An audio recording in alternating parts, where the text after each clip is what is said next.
triple platinum this weekend. We back in the building, nevertheless. It's episode 415 of the Rise and Grind podcast. I'm Roderick. I'm Cari. We back, man. Yes, sir, man. Now you know. Yeah. Out Monday, but back Thursday to provide the content for the listeners and viewers. That's what we do best, man. How you feeling, man? How was your weekend? Shit. How was the beginning of your week? Yeah, bro. I feel good, man. It's been a week since we've been in the studio, like you said, but everything's been good. Work this past week has been slow. Actually, I'm getting ahead of myself. Let me talk about last weekend and, like you said, the start of the week. Right. So when we ended the last pod on Thursday, if you remember, that next day, that Friday, I had talked about the golf tournament that me and Pops was doing. You did. So, yeah, let me start there, man. So before I even get to, because that was Saturday morning. So on Friday, I had the day off, like I said, but No. This was Friday. Yeah. Saturday, we had a whole different setup. So this was the day after the pod, like you said. But on Thursday, like Thursday afternoon, shout out Garland. Garland is listening to the pod. Okay. He hit me and he like, bro, I'm on my way. Garland stay in Houston. He like, bro, I'm on my way back for a golf tournament. I'm listening to the pod. I did see he was at a golf tournament. And he was like, bro, are you doing this golf tournament? It was in Grand Prairie. I was wondering if this was the same tournament. He was like, bro, are you doing this golf tournament Grand Prairie? I'm like, bro, ain't no way niggas finna be at the same golf tournament. Not even Lovely. We ain't spoke. You know what I'm saying? Like I said, he tuned into the pod, heard that shit, and he hit me. I'm like, bro, we gonna be at the same tournament. So immediately I'm like, nigga, I'm getting there at this time. Yeah, let's tee off together. I'm like, nigga, when you get there, hit me. You know you what got I'm to tee saying? off with you run your time with him? So I'll get to I'll tell you how shit like worked out. It was crazy. So anyways, like again, it's me, myself, my pops, my pop's best friend, and then one of his friends, right, that joined us. It's a 4-team. And so my pop's best friend, Mark, I'm gonna just say his name, Mark, is actually like an organizer or like a sponsor of the event. So we get there early. I'm helping set up, you know what I mean? I think like tee off was like 8:30. I probably got there like 6:30. Wow. Okay. Yeah, it was a long day. I got up and even went to the gym. I was up at like 4 a.m. Went to the gym at 5, and then I finished the gym like 6, and then immediately shot to the golf course. So again, I think I got there like 6:30. Anyways, helping set up, getting things together. It's breakfast, orange juice, breakfast burritos. You know what I'm saying? The staff is taking care of us completely. So let me tell you about just like the experience and like how crazy it was. First off, this is a course or a country club? It's a course. It's the Tangle Ridge course in Grand Prairie / like Cedar Hill. But so when we get there, again, the event itself is put on by an organization called 100 Black Men. I did see that as well. So with Shout out Garland. It's like a, like I said before, kind of like a charity event. So there's, donations that you can give. There's raffles, all type of things, right? So anyways, think about it as, again, like I said, the name 100 Black Men. So it's nothing but black people taking over a golf course. I saw the photo that Garland put on his Instagram. That shit looked lovely. Bro, that shit is just amazing. First off, like I said, just 100 black men all at a golf course. It was women there too, of course, but like just black people taking over a golf course. And again, I wanted to bring up the staff, all the workers there, because they're all white, but it's like they were serving us. It was just crazy to feel like you was getting served. They was like, whatever y'all need, whatever y'all want, we willing to do. I'm like, bro, this is crazy. Like reverse 80s masters. Exactly, bro. I just felt like the man. Again, you bring that up, golf history, bro. Obviously, but like there was times where we couldn't even go to the golf course. We couldn't even, play on the golf course. Unless you were the caddy. Things like that. So these things are in my mind when I'm here. Like, bro, this is just amazing. First off, so again, I get there like 6:30. I'm setting up from like 6:30, 7-ish around there. Again, I think we started at like 8:30. There's putting contests, all type of things leading up to that, right? So again, before we go, I ain't practiced or nothing in a while, bro. I ain't really swung. I'm just doing this for the fun. I want to be with Pops, things like that. So I'm like, all right, bet. I need to warm up. Let me go to the range. So again, my experience is like any other time, you got to go inside to the pro shop. You probably got to pay for the balls, things like that. So again, think about the steps. I'm walking around and I'm like, hey, where can I like get some range balls? Like, do I need to go inside XYZ? I asked just somebody that was like standing outside, and they were like, nah, they already at the range. It's a big ass like trash bin out there. They was like, the bucket's already out there. All you got to do is get a bucket and just go fill your practice. balls up? I'm like, again, we just being served. You know what I'm saying? I'm just like, bro, this shit is just amazing. Amazing experience, right? So anyways, we tee off at like 8:30, and again, 100 black men. I think there was like 25 to 30 different groups. So the question that you asked me earlier about whether or not we played together. So it's my 4, and then Garland's 4, our brother Unique, his pops, and then another one is Pop's friends. Okay. So it's crazy because we didn't know that we were going to do this together. Obviously, you have to sign your whole team up, and then you just randomly get paired with another group when you go out to your tee. Okay. So it's crazy that this happened this way. So my 4, my card is like, at the start, Garland's 4 is in my group. That's crazy. That is fucking crazy. So we go out together as our 2 teams. We started on 18 and worked our way back to 1. Okay. Other groups started, 1 and then got to 18, yeah. Or whatever other host. So we started 18 and worked our way to 1, man. But it was just an amazing experience, bro. First time, like really like my second time, like really completing a full 18. The course was amazing. Like dead ass, one of the best like courses I've heard, like in Texas, so called. But for me, obviously, I'm early to the game. Like this, one of the best courses I've been to already. Okay. We definitely got to go check out this course, bro. Like it was amazing. And then just to do like the 4-team scramble best ball, it was just a great experience. So obviously, it's a lot of people. The pace of play, 3, 4, 5 hours. So you playing best ball, you stop at par, you know what I'm saying? So like, just so niggas can just get on to the next. Yeah. So it was just a good experience, bro. We ended up finishing my team. We were 5 under. I believe Garland team was like 12 under, and I think the winners are like 15 under. Okay. But it was just a great day, great experience overall. So that was Friday. I spent basically the whole day there Friday. How did you play? I played pretty good, man. To not like have practice and not to have like swung a golf club, I think since the last time the guys all played, I played pretty decent.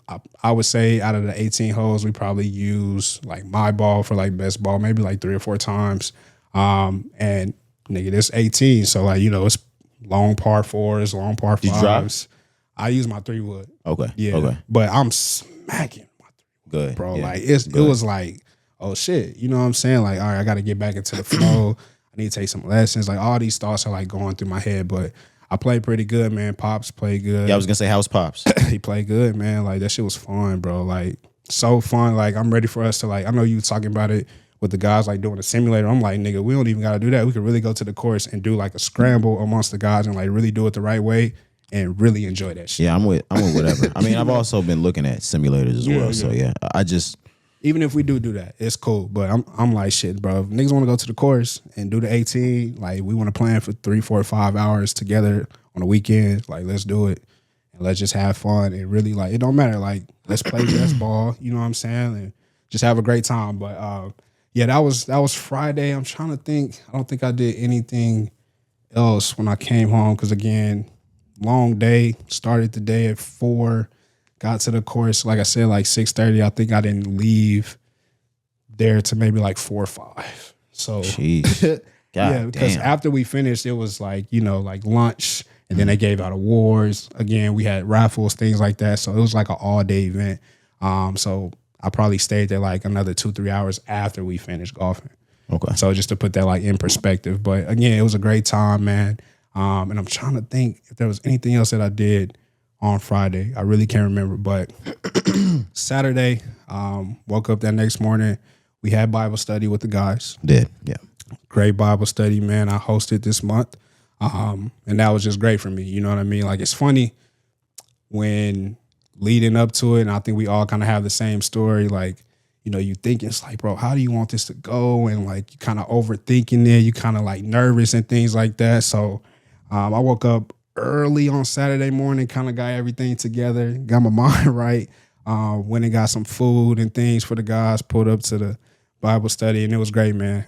We had a really good session. Everybody enjoyed it, so that was amazing. It's almost, oh, sorry. No, go ahead. Yeah, I was going to say, it's almost, because I felt the same way. I know Hoppy felt the same way. It's almost like you preparing, and it to me, it was like God is almost on some like, yo, you about to tell him about me. We're about to have dialogue about the Lord. Yeah. I don't know why you're stressing this. Matter of fact, why are you overthinking? Yeah, matter of fact, since you're stressing it, I'm not even gonna give you your good ideas right now. I'm gonna give you all your good ideas the night before or the morning you wake up because you don't need to be worried about this right now. You got it. Exactly. So yeah, everything came to me literally like the night before. Yeah, kind of the same. Like I said, the morning of really put it all together. But yeah, I would say like the day before and the night before, like I definitely was kind of overthinking, or at least just like, man, I want this to go good. You know what I mean? Yeah, it went great. It feels like, you know, it could be like a pressure moment, especially if you ain't never done it before. I ain't never really led a Bible study, like although we've been doing it since the start of the year. And they're trusting you to teach them about the Lord. And it's like, And it's like, bro, like, you know, I want the guys to be like involved. I want it to be interactive, but I want y'all to believe in me that and get something out of this. Exactly. But like you said, it's like, why are we overthinking that? It went perfect. Right? It went great. Like, it was just like, went amazing. Whatever. But so that was, you know, Bible study. After that, me and my lady went to a coffee shop. Remember I told you like early in the year, like not every weekend, but just the weekends that we can, we're trying to like try new coffee spots in the city, you know, just get different drinks every time. So we put up to a little shop almost near you, probably like 10, 15 minutes away from you. So I'll give you the spot if you want. For sure. But it was dope, bro, you know. And then we went to go do some vinyl shopping. Yeah, I was like, I feel like somewhere in this weekend I saw you buy a fuck ton of more records. Am I wrong? No, you're correct. Okay. That was this past weekend. Okay. Yeah. I'm full. I think we kind of talked about this off camera, but like I'm all the way back in that shit, like really like crate digging and trying to find like the best shit. And it's fun to me again, bro. Like I've said it since the start of the year, like this year, like I'm just doing shit that make me happy. And that shit making me happy. Yeah, like, that's great. Going to find like new music, new shit on vinyl, original pressings, like different, like all that shit just fun to me. So we did that for like maybe an hour and a half. And then afterwards we fell through the movies and went to go see Michael. So I'll talk about that later when we get to that. And then I think that was it. No. This is what I missed. On Friday, we had a date night. We went to Eddie V's. Okay. That's what I'm forgetting, bro. Yeah, man. You can't forget that. You can't forget that. What a lovely meal. Come on now. You know how we did it, man. Go ahead and give me that filet. Bust I was going to say, yeah, butterfly. Butterfly, my shit, man. Give me that shrimp fried rice. Crab fried rice, I'm sorry. Give me that mac and cheese. Give me that asparagus. Is this an occasion, just a date night? Just a date night. Yeah, it's been a minute since, you know, baby girl wanted to dress up, get all dolled up. So I was like, Ben, let's do it. Let's hit the Eddie V. So that was Friday, Saturday, Sunday. Really can't remember anything if I did on Sunday. And then this past week, like I said, just been work, man. Work been kind of like crazy in a sense. I don't know if I said this like maybe 2 or 3 months ago, but my job, not all of them, but like my department specifically, I had partners and peers that were, we call it offshore, but they were in India, right? Okay.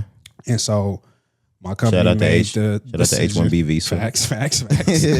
My company made the decision to bring all of those jobs for this particular department onshore.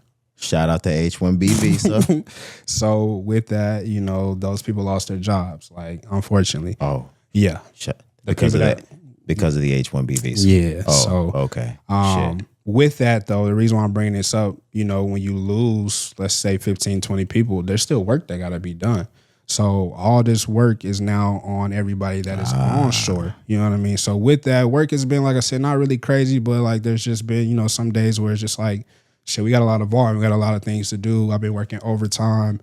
And I'm probably going to be working overtime for a while, which is fine with me because, again, like I can take the extra bread to, you know, fund all these fucking expensive ass hobbies, golf, vinyl shopping, you know, all this shit that I'm doing. So, but yeah, work just kind of been crazy up and down. Some days been busy, more busy than usual. Some days kind of just been, you know, the same as what I'm used to. But all in all, man, I'm just excited to be here to pod. This month is over. I ain't gonna lie. I'm excited to get to May because April, like I said before, was just a fucking blur. Although I had fun, I need a fresh start. and I'm so ready to put April behind me because I'm like, I ain't really take advantage of this month the way I needed to. Same. You know what I mean? So grateful for this month. Like I said, had a lot of great things happen, a lot of fun. We did a lot of shit together, you know, personally, just a lot. It was a lot going on, but I'm so ready to get to May 1st just to feel like I got a fresh restart on this second quarter because I did not like just mentally how I approached the month of April. It kind of just smacked me in the face. Bro, and it just flew by. By the time I got back up off the floor from being smacked, it was almost May. It's April 30th. Yeah. You know what I'm saying? So, but yeah, I'm long-winded. I apologize, man, but just wanted to recap the last week.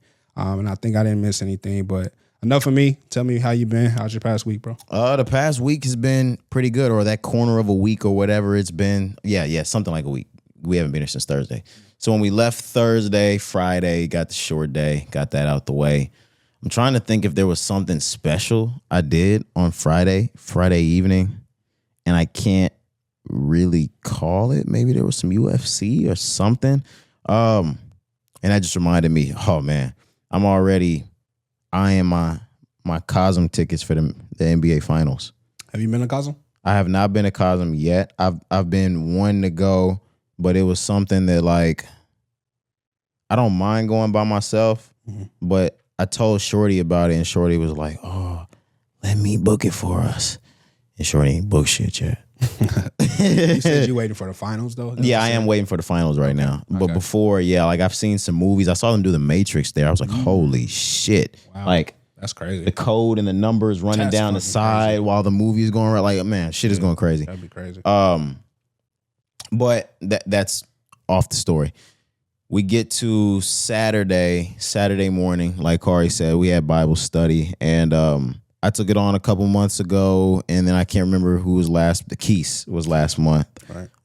You took it on this month.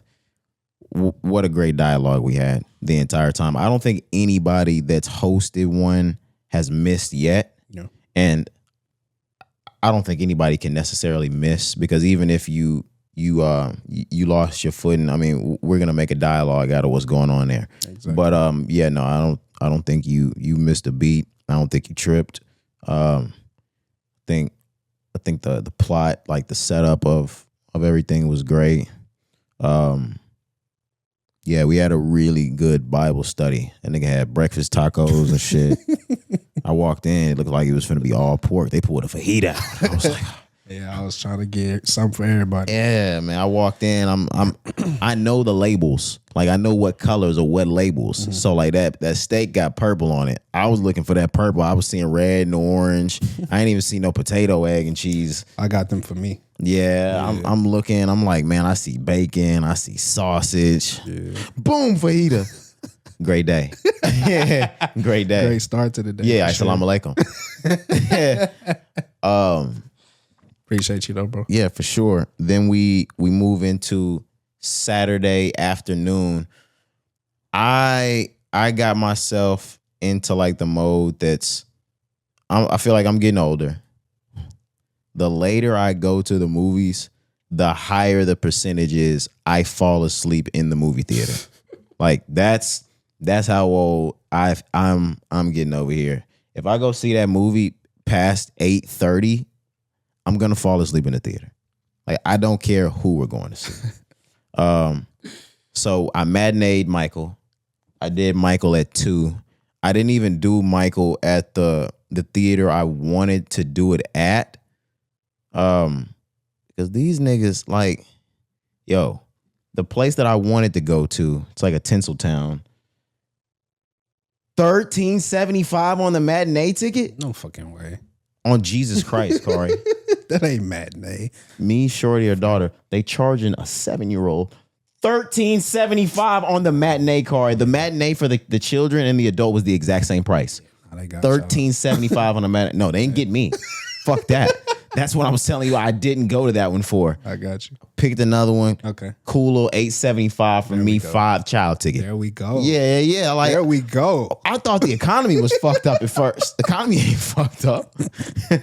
You just got to know where to go. Yeah, there's nothing wrong. So I went to see Michael, and like Cari said, that is something that we'll dive into in a bit. Sunday, I have a confession on Sunday. Oh man. And I don't know how this is gonna go on the pod because we've got a lot of friends and male listeners that listen to the pod. I'm scared. No, you shouldn't be scared, but it's just funny. Okay. We didn't do the pod, which, man, even the Bible says like the idle mind is like a devil playground. Right? So you ever had like a show that your girl watched and it's like, man, fuck this show. And then like 15 minutes, 20 minutes, 35, 45 into it. You're like, damn, watch 3 episodes. Maybe this bitch crazy. Yeah. Cari, I was watching Baddies on Sunday. I don't even know what Baddies is. The Natalie Nunn show. The one where bitches be just beating the shit. Krishan Rock, the show she came from. Okay. Oh my God. Not the Baddies show. And the thing is, I came in on the reunion. Okay. That shit was entertaining. Yeah, it's reality TV. Yeah, no, I see why y'all be watching. Cari, these bitches was beating the shit out of each other for an hour and a half straight. Like, and it's not like I had sisters, so like I remember the old days, like Natalie Nunn actually being like Bad Girls Club type shit. Right. They fight on that show. They might show a little bit of the fight. They might show somebody's belongings getting dragged out of the house. All right, some hair pulls. Yeah. Some scratches. Nothing really too vulgar. Cari, I'm watching bitches bleed to death. All right, not to death. That was for the comedic effect. Oh my God. Cari, like I'm watching women's heads get dented in, black eyes, like knockouts.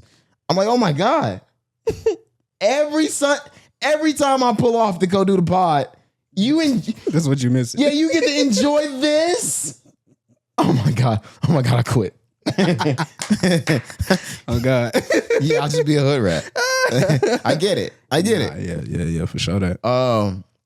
But no, yeah, just stayed in, enjoyed like some home cooked food on Sunday. Obviously watched prime television. Like, I didn't even realize, Cari, prime television is going on while me and you were sitting here. Like right now, there's some crazy shit on the TV. I don't even know it exists. That's usually how it go. Yeah, but then we get into Monday. We got the very last testing week. We enter today, which is May, the last month. Is it crazy that I'm eyeing a contract this summer for some technical work, like some technology work? You said, is it crazy? No. Yeah, I mean, not only am I looking at my ends, not like looking at like. Point is, niggas ain't broke. I didn't want to say it like that. Like, I'm assessing my money, and I'm like, damn, like I could go for a little bit more. I still want to provide enough time in my summer to not only vacation but golf all the fucking time. Because if anybody knows me, y'all know that's what my entire last summer was made up of. You might catch me all 5 days of the summer at the range or something. I got a course 5 minutes down the road from me, and a challenging one at that. But yeah, we got some big shit to look forward to, like moving forward this year. We got weddings coming up. We got which is flights and trips we gotta secure. We got our own lives that we trying to take different places. Yep. So yeah, I could throw a little extra breath there. I'm getting another car. Golly. Yep. Yeah. Shout out to you. Yeah. So all of this was like, holy shit. You know what? We got some assessing to do, like you said. Yeah. Let's get aggressive with it, actually. Yeah. Like that. So yeah, and low key, I already got shit lined up. Yeah, I know we kind of talked. We ain't got to go into detail, but you remember when we linked up for the shooting shit, we kind of had a few conversations there about like next plans and things that you want to do. And I think at the Masters party as well, I think you kind of brought up some things. I can't remember, but yeah, I know you got some big shit lined up, bro. Like, I'm excited for you. Yeah, for sure. Yeah, no yeah, absolutely. Yeah, new whip. That's amazing. Yeah, it's not even amazing though, right? Because it's such like a the timing, I know what you mean. And like when you go to get a new whip, you just want to go get a new whip. You don't want to have to get a new whip because your last whip died on you. True. Which so like when I finally get in it and like the money from paying for the whip is like, all right, it's gone. Like now we can just focus on having the car. Of course, I'm going to be like ecstatic, right? Yeah, but Thanks. Right now that shit just sounds like a check. Yep. Like a whole one. Like, have y'all ever like a payment? Yeah, no, like have you ever thought about some shit and you're like, oh my God, that's the whole check. Yes. Like, yes. Like that's not put a little money over to the side, put a little money for the next one, and then you got it grouped together. Yes. No, nigga, the whole goddamn thing. The whole enchilada. Yep. Yeah. It's exciting though. But we ball out though. So nevertheless, we back. It's Thursday. I feel great. Yeah. How you feel? I'm good, brother. All right. I'm ready to dive into the pod if you done. Let's do it. Yeah. Long-winded, but let's get it. You're good, man. Go ahead. Intros, Cari. We finally have one today. Okay. There's been a lot of posts, and I like this. The person that posted this, I like this guy. Okay. He's got a lot of good content. It's usually food content, but we had hip hop this time. All right. And inside of this was basically from the Dat Piff era, which mixtape or which 3 mixtapes are you taking if you only get to take 3 from this era? Okay. I'm going to list these mixtapes off. They're all arguably platform, at least, if not generation, platform or Dat Piff defining mixtapes. Yeah. I will say that. No doubt. But if you want to consider them like generation defining mixtapes, I'm not mad at that either. Let's start with Dream Chasers 2, Meek Mill. Yep. Is this Rich Forever 1? Yeah, that's Ross. Rich Forever 1, Rick Ross. Or this is just Rich Forever. Yeah, Rich Forever, Rick Ross. Mm-hmm. Friday Night Lights, J. Cole. So Far Gone, Drake. The mixtape About Nothing, Wale. Cushion OJ, Wiz Khalifa. Is this Long Live ASAP or Live Live? Yeah, I think it's Long Live ASAP. No Ceilings, Lil Wayne, and Writing on the Wall, Gucci Mane. You can only take 3 from those that were named. Me, if I'm going to start this off, I'm not going to lie. You can go ahead and get Writing on the Wall the fuck away from me. I do enjoy. Was easy for you. Yeah, I enjoy Gucci sometimes. But if we're talking generation defining albums or defining mixtapes or Dat Piff defining mixtapes, and I can only take 3, you can get the Gucci out of there. By this era in rap, I was no longer focused on Gucci Mane. Yeah, we're moving into the blog era. First into the blog era at this time. So yeah. Yeah, 07, 08, 09, a little bit of 10, I'd say, is Gucci. But outside of that, no, I'm not going with that. Yeah, from 2010 and on. For sure. Cushion Orange Juice goes in there no matter what. For me. The reason why I feel like No Ceilings is non-negotiable as well. The only thing that I hearken back to is, and I don't know how much this matters or I can stand on it, I never had No Ceilings on Dat Piff. I burnt that on LimeWire. I had all of No Ceilings off of LimeWire. It was never something that I looked at and got off of LimeWire. I mean, off of Dat Piff. It was all LimeWire for me. But if we're talking the best of the best, I do still keep that one. Me at age 13, when all of these things are out, if you ask me at age 13, this is Cushion Orange Juice, Dream Chasers 2, No Ceilings. But if I use No Ceilings as a LimeWire release for me that I downloaded on, Wale goes into this. I know that sounds crazy because Drake is sitting over there. Friday Night Lights is sitting over there. Yep. But talking prime blog era Wale is like talking Drake in 2020 or 2021 or 2. Wale was that nigga. Like that's fucking Wale. And the mixtape About Nothing is one of the best mixtapes that ever came out on fucking DatPiff. That's agreed. Yep. If you ask me now, I would go No Ceilings, Cushion Orange Juice, and Friday Night Lights. But I cannot look at you and say in 2010 and 11, I was on DatPiff listening to Friday Night Lights. I wasn't. I was not. So the kid in me goes Cushion Orange Juice, Dream Chasers 2, the mixtape About Nothing. Me now would go No Ceilings, Cushion Orange Juice, Friday Night Lights. Where are you at with this, Cari? Yeah, man, I love your answers, by the way, and I hate that I'm going to have similar answers. I really wanted to have like completely off the wall different answers, but they're going to be very similar, and I'm going to answer it 2 different ways.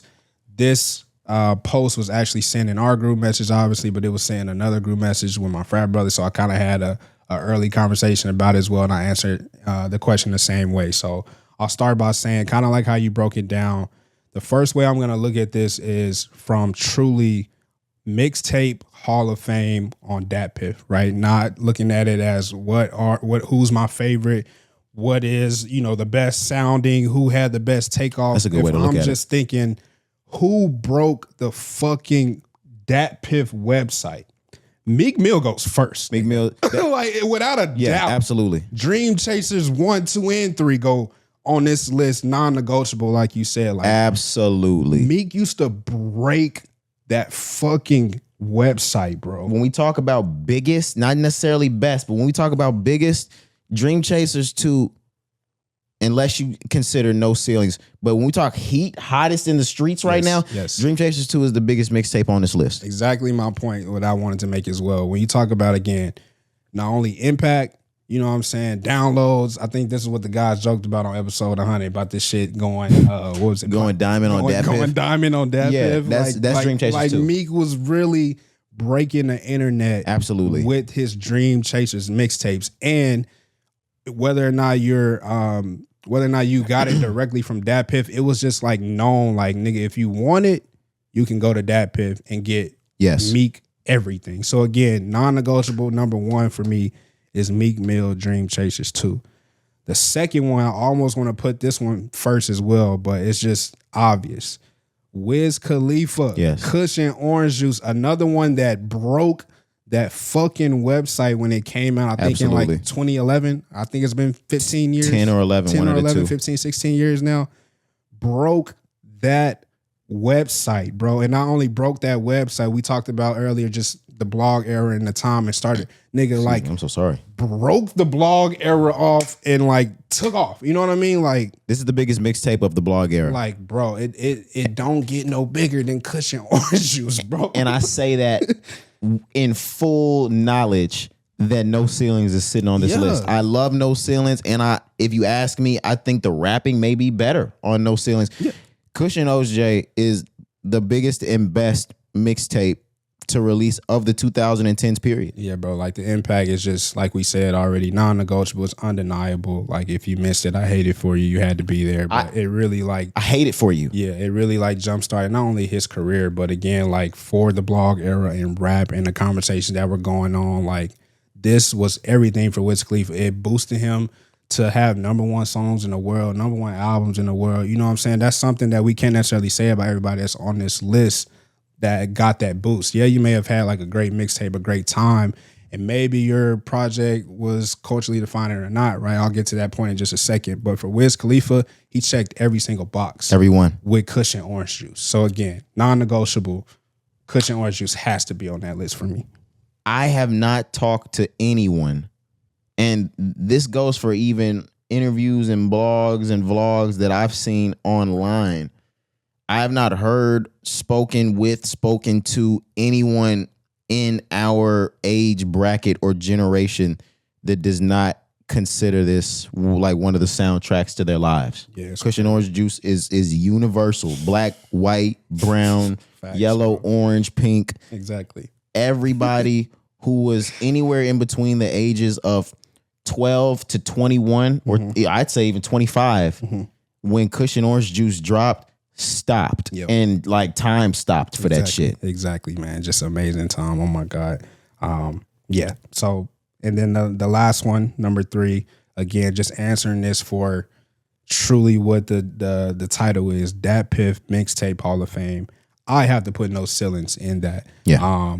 I remember downloading No Ceilings for the very first time off of DatPiff. Okay. Downloading that shit to iTunes, syncing it to my phone. And back then, we've talked about this before, but like I was a nerd, bro. So like I would line all the tracks up. I would put the cover art on it. So when it's on my phone, nigga, it looked like an album. That's what I do with my iPad. My iPod, when things came off of LimeWire, I gotta adjust all this stuff. Exactly. You gotta line it up. You had to go get the picture off of like Google Images or whatever. You had to basically upload that shit to iTunes. This is back when they let you do that stuff, yeah. Yes, I mean, they still do, but you got to be funny about it. Exactly. But you got to go to each track individually. And again, you got to think like these are, especially if you're on LimeWire, these are just files that somebody random are uploading. So they may have like some bullshit in the comments and in the notes. I got to take all that shit off because I want it to sync properly when it's on my phone. I want every track to line up. So again, that was something that I did for No Ceiling specifically. I remember that, but I did for pretty much anything that I was downloading at that time. So those 3 for me, again, if I'm talking what was just a Hall of Fame mixtape for the platform DatPiff, I have to go with those 3. Now, if I answer it the other way, which is like, okay, which 3 projects are really like culturally defining, which may be my favorite, obviously I got to put Friday Night Lights in that conversation, right? I do think if I'm just talking mixtape Hall of Fame, not even thinking DatPiff, right? I'm going to put Friday Night Lights in there. I'm going to put Drake So Far Gone in there. And I'm probably going to still stick with No Ceilings / Cushion Orange Juice. And the only reason why I say that, because for me, although Dream Chasers 1, 2, and 3 are great, I personally, if I'm looking at this list, right, I do think Meek's mixtapes were great, but if you're gonna stack them up against a So Far Gone, Friday Night Lights, Cushion Orange Juice, as far as being like culturally defining, I feel like those 3 are always gonna win. You know what I mean? If we're hindsight 2020, yes, and you get to see all of it come full circle, yes, exactly. Yes. So although Meek had a crazy run, and I love the Dream Chasers era, it doesn't beat those other ones. Yeah, I'm going back to play So Far Gone, Friday Night Lights, Cushion Orange Juice, No Ceilings before I get to Dream Chasers, and that's the only point that I mean, and I'm not trying to take away or lessen Meek by any means. My next question, because I'm going to ask you to break this in a different way, and maybe you've already done this in a form, and we'll get the same answer. Okay. Cari, put yourself back in 2011, which makes you 14 or so. What are your 3 go-tos if you open up your phone in 2013 off of this? Because I will say there might have even been Friday Night Lights tracks we had on the iPad or the iPhone at this point. I wouldn't say we had the whole thing, but I know for sure we did have the whole thing of definitely Meek, Ross, Drake, Wale, Wiz, ASAP, and Lil Wayne for sure. Like those were all tapes that at age 13 and 14 you could have opened our phone and found. Yeah. At 13, what are your go-tos? And if you can pick 3. Yeah, I mean, it's probably going to be the same with what I already said, but No Ceilings for sure. You open up my phone, like No Ceilings going to be on there. I got everything, Wayne. I got Sorry for the Wait. I got Dedication. I got everything, Wayne. Yeah. So No Ceilings is on there, like, undeniably. Cushion Orange Juice was another one, like, when I say, like, really, we talk about like music and artists like raising us and like really like it's one of them ones. Like it was everything for me at the time when it comes to the way I moved, the way I thought, the teenager that I wanted to be, the way I dressed, you know what I'm saying? The way I wanted to wear my hair. Like Wiz Khalifa was just like that guy for us during this time. A lot of people have that for a generation, and it's crazy to think he was that for us. Like that one guy that I know it sounds cliche and really corny. But as a kid, everybody idolizes that one guy that breaks the rules. He's cool as fuck. He's calm with it, but he the edgy guy. Mm-hmm. He's breaking the rules and he doesn't give a fuck. Yep. Like I feel like in 2000, 9, 10, 11, the weed, especially before this was legalized. And of course, you saw Snoop do this in the 90s, but you hadn't seen anybody kind of do it like that since. The hair, it was all just like a middle finger almost, but at the same time, it was calm, cool, collected. The nigga was fly. He brought in style. Oh man, this was back when an artist could rock a fit and you could go in the store and buy that shit. Buy the entire fit. And it didn't cost you $14,000. And that's exactly what I was saying about like fashion and just having somebody that we were just immediately attached to. And to add to your point, at least for me, you got to think about the age, right? We're teenagers. Wiz was young when he first popped. I don't remember the exact age, but he was like, early 20s. I'll say that. They were still doing like kid shit. It was just like a young nigga with all his friends just doing, like you said, cool shit, skateboarding, smoking, traveling, just young niggas with money. And again, we're 14, 15, growing up, teenagers. We're about to start living our lives, and all we want to do is have fun with our friends. We want it to be that. So when I see Wiz, we watching all his music videos, his vlogs back then, and niggas are just hanging out, doing cool, fly shit with the guys. For a 14, 15-year-old, it was everything I wanted to do. When I say I used to watch, we know the vlogs are called day-to-days. I used to like watch the day-to-days like it was every day reality TV, bro. Anytime it was reality TV. Bro. And anytime it would come on, I promise. Bro, we were watching that shit. Dog, I'm going to have this shit on YouTube. Yes, bro. Hook the Xbox up to the TV. Put the YouTube on that. Like, I'm not even watching this on a computer, or sometimes I am. But if I'm not, bro, I have Wiz Khalifa YouTube on my TV. Yeah. I think I'm still subscribed to that nigga from my original account to this day. I am to this day. Yeah. And I've said this on the pod before.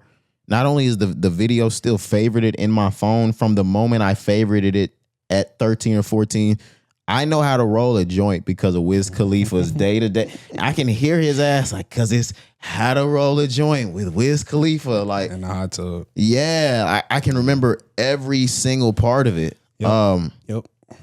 Man, how this man influenced us in good and bad ways. Exactly. Right. Of course, the marijuana is one, but just the fashion, bro. Like, camo cargos, Chuck Taylors, bro. The way we was rolling around, V-neck shirts, screaming Taylor gang was crazy. The way that we was buying this nigga merch was crazy. Nuts. Like you said, the way we was just going to the store to buy this shit to look like Wiz. Like, nigga, I had never bought so many Chucks and camo shorts and just regular t-shirts until this nigga started doing it. Being like Wiz was mad affordable, bro. You get a V-neck t-shirt and some Chucks, camo cargo shorts, some socks that is a little bit high, and some Chucks. You don't even got to get the expensive Chucks, Cari, not the hot top ones. No, we was wearing lows. Get the lows. Yeah, you in and out the store less than $100, bro. And this is back in the day. You're out of the shoe store, $40 on them. Oh yeah, them Chucks was like you said, $40. $40 on them Chucks, man. Bro. You could leave your pair of Chucks at the food court and go back and get another pair of Chucks. Yeah, bro. That's like, thinking about, I'm off topic now, but same thing like with the Air Force Ones. Yes. Looking at how much they cost now compared to 85. When we were growing up. 85.90. It's the same thing. I don't know how much Chucks cost. They cost. I don't know how much Chucks cost. I'd probably say 70 to 80 nowadays. That's insane. Yeah, you can pay $130 for a pair of all whites now. I won't. Shout out to Keisto. I'm going to him every time. Yeah, shout out to Keisto. I'm not paying that price, bro. $130. Nigga. That's insane. Fuck you. But the third one for me, like I said, it's just obvious, bro. I'm going to go with Friday Night Lights. Drake, So Far Gone is a close, second there for the third pick for me. But I didn't necessarily live with Friday Night Lights on Dat Piff. Like, I just called, it was So Far Gone on Dat Piff. It was Drake, the biggest shit. That was really like an album.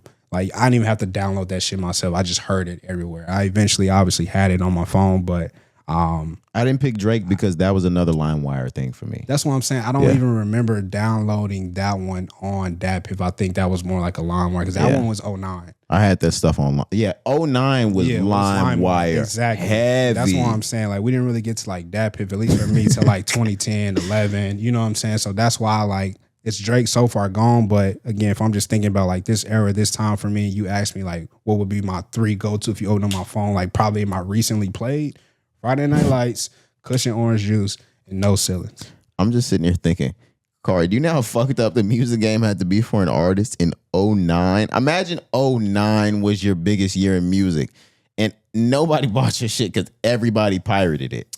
Like LimeWire was that shit. If you weren't buying a physical copy in 2009, Cari, you were not buying that digital shit. You were getting that shit on LimeWire and just dragging it over because honestly, and these young kids don't know, the way you had to purchase music and then move it to your device is the exact same way as if you would have had to do it on LimeWire. You just download it. Yeah. You literally, guys, had to click on the music and drag it over.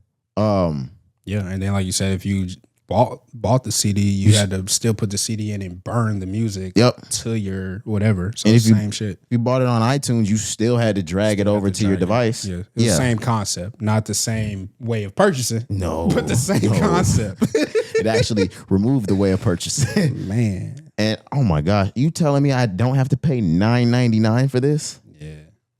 Trust me, bro. I ruined our home computer. So this time again, we're talking 08, 09, 010, 11, right?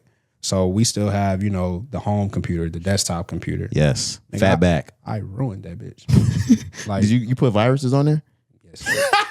All type of shit. To the point like the computer was so slow that my dad even went and got it like clean. He took it to like a, computer store. Like a Geek Squad type of guy. Yeah. They removed everything, right? Took all whatever like the viruses and whatever was on there. When we got it back, it was clean. That shit was still slow. Yeah, you fucked it up. I fucked that computer up. But by the time, like, again, you get to 2011. It was time for a new computer at that point. I just had the laptop at that point. Yeah. And we had kind of moved on. So although we still had that home big ass computer in the house, we really didn't even use it that much anymore. Yeah, I can remember. I don't think if I ever did, I might have put a Trojan on my mom's computer one time doing LimeWire. But I can remember getting in lots of trouble from my mom because you know my mom and you know what my mother does for work. I'm skimming all these LimeWire songs off my mom's work laptop. Like hundreds, thousands. This is after Steve Jobs put just 1,000 in. He had put about 12,000 in your pocket by this point. God, that's what I'm saying. We're talking like 2011, 2012 at this point. So yeah.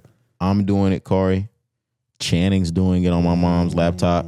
Jordan's coming home for Christmas and Thanksgivings and stuff. And every time, like I don't even think she had a laptop back then. She was doing all her work in the library at college type shit. Yeah. She coming home skimming shit off with a laptop. Jeez, bro. Mother, just go ahead and turn that laptop back into your IT guy.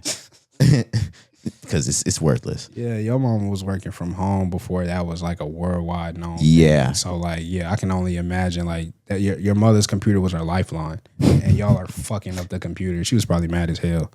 Yeah, yeah. Yeah, I'm just thinking like, yeah, she probably should have beat y'all ass. Like, yeah. Honestly, you know what I'm saying?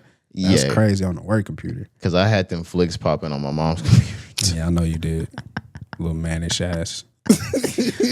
What's crazy is like my nigga thinking about this as a grown man, like that. How disrespectful! Like my nigga, you don't give a fuck if we eat. The guts that you have. You don't give a fuck if I get fired and we don't eat because you want to watch pussy on my work laptop at 14, 12, 11. Yeah. Fuck wrong with you, boy? That's why I say you should got your ass beat. If you didn't. No, I didn't get my ass beat. You should have. I should have. I should have. You should have, bro. Oh, man. But now I know, like, man, my fucking kids have no shot. Oh, what? My kids. The shit I used to get away with, bro. Oh my God. You don't have a fucking shot, nigga. You don't stand a chance. Because I even think back, and this is funny. I even think back that the shit I thought I was sneaky with, and like replaying that shit back in my head and thinking like, oh my God, I was probably like, they probably looked at me like, really? Absolutely. And just you, huh? There's some stuff that like you just have to be grateful for growing up. When you realize that, yeah, you like, damn, they really just let me go. Yes, man.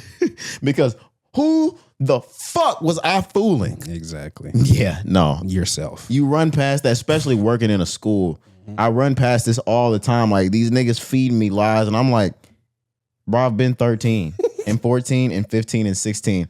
I have literally said everything you just said out of my own mouth. Word for word. Try that shit again with somebody the fuck else, nigga. Yeah. Shout out to our parents, bro, for real. Yeah, no, for real. And like you said, they really let a lot of shit go. Yeah, because if they would have called us on everything they knew, bro, you know how many times I would have got my ass whooped that I already got my ass whooped? Exactly, bro. Wow. Yeah. Yeah, for real. When you sit back and think, you're like, damn, y'all really knew everything, honestly. Facts, bro. Facts. But I think we spent enough time here. Yeah, that was great, though. I love that. Yeah, there's a lot of DaPiff Hall of Fame stuff. There's a lot of stuff that got left off of this list that we don't have to go through. There's so many tapes that we could spend 2 hours on DaPiff. Yeah, because there's mixtapes that I would put on my list that were not there. Oh yeah, me too. So yeah. Easy. But yeah, we can get into that another time. Alrighty. It's time to talk the music. Like we said, we've been gone a week. Last Friday most definitely happened. Yep. Not a huge music week, but we definitely did get that self-titled Kehlani album. We did. That released on the 24th. I got to go back into my music app to kind of see the duration and the number of songs, and I've got it right here. 17 songs, hour and 8 minutes. This is an Atlantic release, and of course it's an Atlantic release. I pressed play on this as soon as it came out on Friday, if we're being honest. I gave it a full listen. I've listened to it twice now, and there's good on here, but I'm not a fan, Cari. Yeah, you text me, I think Saturday last week. Yeah, Friday afternoon or Saturday, one of the two. And you were telling me like, yeah, I'm not feeling it, bro. That was not my words, Cari. I was trying not to say your exact words, but you can say them, bro. I love Kehlani. I sent Cari a text message that said she shit the bed. I do feel like Kehlani shit the bed. Oh man. Just coming off of, like you said, Cari, that last album, it was good until it wasn't, 2020. And the heat that I know that was on there, and even if you didn't have Folded on there, you had an album full of what I consider R&B heat. What was the other song? Toxic? Did she have a song? Yeah, Toxic. Toxic. I remember that one. Water, Tangerine. Was Tangerine on this one? Maybe Tangerine wasn't on this one. Yeah. But yeah, Water. Water was crazy. Water is amazing. The skits on the album, Serial Lover, Masego's here. Ooh. Yeah. This was a really good album. James Blake was here. And it's 2020 pandemic, May 2020. So like, again, this is mid-pandemic. Everything that's coming out, we're sitting with. You know what I'm saying? We're enjoying it. We're listening to it multiple times. So yeah, I know what you mean. And you just obviously you're not feeling that way with this project at the moment. Right? No, I'm not feeling that way about this project. I've played it a couple times. I sat with it, and some of the things that we talked about on the last pod rang true. Outside of Brandy, I'm not a fan of any of the features. Not a fan of. Outside Brandy, wow, okay. Some of this stuff I played, and I was like, why the fuck is this even going on? And I was hoping that I didn't do that with this album. But when we get to track number 7, why the fuck am I listening to Missy? I love Missy to death. Friend of the show. Friend of the show. Shout out Missy. One of the greatest female rappers of all time. I don't know why she's here. It didn't fit for me. And I love Missy. And I'm not saying Missy's verse was bad. I think Missy sounded good. I just don't think Missy and Kehlani sounded cohesive here. It didn't fit. The Lil Wayne track wasn't bad, but it says something to me if I like Lil Wayne's part more than yours. On the second song. That should have been the intro. That should have been the intro. I did not like the intro either. Yeah, I'm not a fan of the intro, but I'll wait till it's my turn. What the fuck is this? Yeah. My nigga, this is how you open this album? Welcome to it. This is. I'm like, oh God damn! Like, I'm like, is this a movie? Like, motherfucker hand you the keys to the city, and this what you do with this? Yeah, I didn't like the intro at all. But Cari, Clips also didn't belong here. Yeah, Malice wasn't there, right? It was just it was Push. Okay, right. I was like, I think I played that one twice just to be sure, and I was like, I don't hear Malice, but I don't know. Maybe they flip flopped, and their voices sound the same sometimes. Right. That's why I was like, I don't think Malice is on this track. I think this is just Push, but yeah. Folded sounds like Folded. Yeah. Amazing.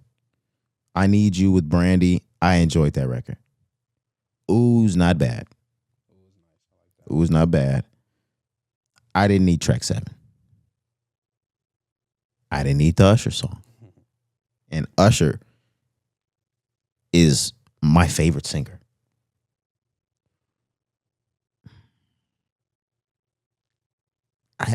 I don't like track 9, Cari. The part that was fucking me up was that I was getting to the point, like we talked about the features. The features might fuck the album up. There's so many features. Yeah. When I started hearing the solo tracks and weren't liking them, I was like, oh, we done. We done. Because I already knew the features, we're not going to be able to stand alone on there. There's somebody else on the record, and I don't like the solo ones. Okay. Out the window is out the window. Out the window is amazing. Yeah. I like that one, obviously. I don't like Still. I don't like the T-Pain and Lil Jon record, Cari. I don't like the Cardi B record. I like Big Sean. I do like Big Sean.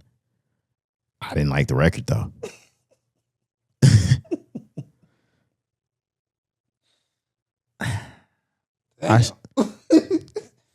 Leon sounded good. Oh, yeah, Sweet Nothing. Yeah. It's a bop. That song's good. Yeah. I'm not mad at Cruise Control. Unlearned. I don't like this album.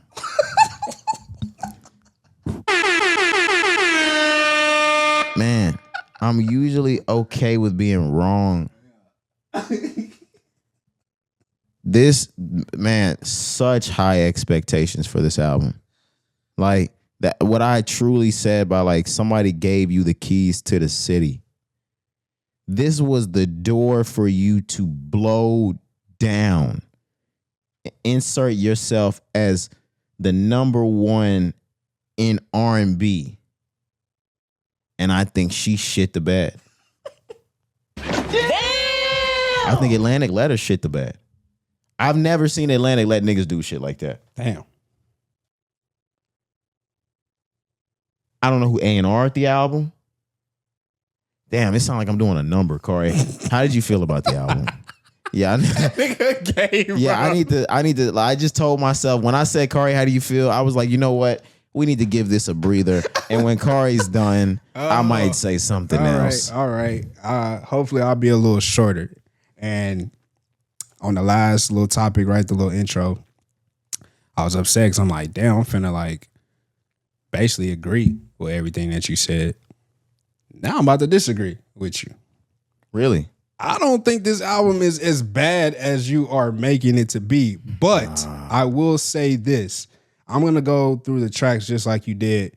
But I just want to start by saying Kehlani is one of your favorite artists on the R&B side. She is. Period. Not men or women, right? So obviously you're going to come into this with more of an expectation, more of a like closer ear than I, right? I still believe everything that you said just now and what we talked about before, how important this album was supposed to be, the way she should have approached it. You know, like you said, keys to the city, take over. Like this is supposed to be a moment. I'm not gonna backtrack on that because I do believe that wasn't capitalized on. I agree with you there. She didn't take this moment and run with it like she should. But I don't necessarily think the album is as bad as you are saying it is to you. I thought it's a good R&B project. I listened to it all the way through once with no problem. There were some tracks, like you said, I just didn't feel like necessarily belonged. And it almost kind of felt to me like Kehlani's been in this game too long to make a project like this. This almost sounds like somebody's first album, right? Yeah. Like Missy Elliott. I need the big hits. Wayne, Clips, Brandy, Usher, T-Pain, Lil Jon, Cardi B. Like, it's like Kehlani, you've been in the game. You don't need to put all these motherfuckers on your album to make a good album. That's how I was feeling. You don't need most of them. When I was playing it, right? So the intro, again, I hate that intro. Like, bro, I was like, really? Yeah. Number 2, if I didn't love Wayne the way I love Wayne, I would absolutely hate that fucking song. Cause I just don't think, again, it sounds like some 2010 shit. Yeah, you know it just what wasn't I'm saying? appealing. Like, I was just like, I like Wayne, right? I respect Wayne as a great, so I'm gonna give you a pass. But I don't necessarily think that song fits. And for it to be the first song that we hear, I was like, ugh. Yeah. It's like, I feel like she didn't try hard on bro, that song. I was like, ew. You know what I mean? Rolling to 3, the Clips track. I like Push verse on there. It kind of sounds like an early, like 2000s, you know, R&B, and you go get a rap feature. I thought it was cool. I actually like that song. Folded is 4. Brandy, I do like that one. Ooh, I said it was nice. You get to 7, Missy Elliott, and I love Missy Elliott just like you. Shout out to you once again, fan of the fucking show. I hate the way Missy Elliott sounded on that song. Again, I'm just like, we love Missy. You know, you want to pay homage, respect, do that, right? And again, I said that this sounds like a first album. I thought of Cole on, what is it? Nobody's Perfect. Is that yes. I thought of Cole, right? So again, like same vibes, like first album, let me go pay homage and get people that I really respect. I feel like that's what maybe she was trying to do here, but Kehlani, this ain't your first album. You don't need big features to sell your record. You don't need that, bro. And I was like, ugh, I just didn't like that. Clips. I don't really remember the Usher feature. That you got exactly, Cari. Yeah, I'm just like, I can't really remember right now. I remember Usher on the Folded Feet like remix more than I remember this. Of course. Out the Window 10, Still 11. I don't think I like Lil Jon. I think I like T-Pain. I really can't remember. The Pocket with Cardi B, I thought was cool. Big Sean was cool. I already said the Leon track I love. Yes. I don't necessarily remember 16 and 17 because I only played this album once, right? But again, I thought it's a good R&B listen. I definitely enjoyed the project. It was just like certain things. I'm like, Kehlani, I don't know. And again, like you started with, I just felt like this album was supposed to be way bigger than what it's sounded like to me in this moment, right? Like I've only played it once. And again, I'm saying that to say what I started with. If this was a Leon Thomas album, I'm playing this shit multiple times through, but I'm also like feeling different about it because Leon's one of my favorites. Same, right? yeah. Kehlani is a favorite for you. So like, again, that's why I started that way. You're really analyzing it. Yeah, and it's different with your ear and the way you're listening to it, which again, you're listening to progression. Right. You're listening to, how well you've done based off of your past work. Exactly. So I'm not saying that you're wrong, but how you feel, you hate the album. But I think that's why it's a little different for me because I came into this bitch with no expectation. Yeah, I wanted her to take this moment and run with it, but at the same time, she's not a favorite for me. So when I'm playing track 1 through 17, I'm giving it more leeway and more chances and more time to let it resonate and grow than maybe you were in the moment when you're playing it. But again, I think it's a pretty decent R&B album. I just don't think it's gonna do what we had hoped it would do for Kehlani. Just as an example, because I could say one thing and then it wouldn't ring true. You can't expect someone to just make hits because they have a hit. But you could hear Good Days and Hit Different and Snooze and automatically know the rest of this album is cut full of shit just like it. That's why I brought up Leon. Cause like the first times I'm hearing Leon, I immediately was like, oh my God, I'm listening to something special. When you hear Mutt, you know the rest of those albums are going, or the rest of those tracks on that album are going to follow in the same manner that one did. And even if it doesn't sound the same, the intensity of that track it's gonna be there, even if it's in a different fashion. 100%. When I hear your 2 lead singles as Folded and Out the Window, Cari, there are, besides Brandy and Ooh, there are no other songs on the album that carry the same that carry the same thing. You're right. All those features are so off the wall, bro. Yes. And it was exactly what you said. Yep. It's like Kehlani was like, okay, I got the big features, and even if they don't sound the best, I gotta throw them on there because those are the big ones. Right. You don't fucking need that. You're one of the big ones. Yeah, absolutely. So I don't, all of that collectively with what you said, she's one of my favorite R&B artists. I'm going to play your album and analyze your lyrics and analyze the beats and analyze how well I think you did versus your past album. I'm going to analyze where I think this stacks up in your discog. All of that stuff playing side by side on what I just said. Yep. I can't go there with it. I understand that. Because if it was my favorite, I would, have a similar stance. I can't go there with it. It's just not, that's not good to me.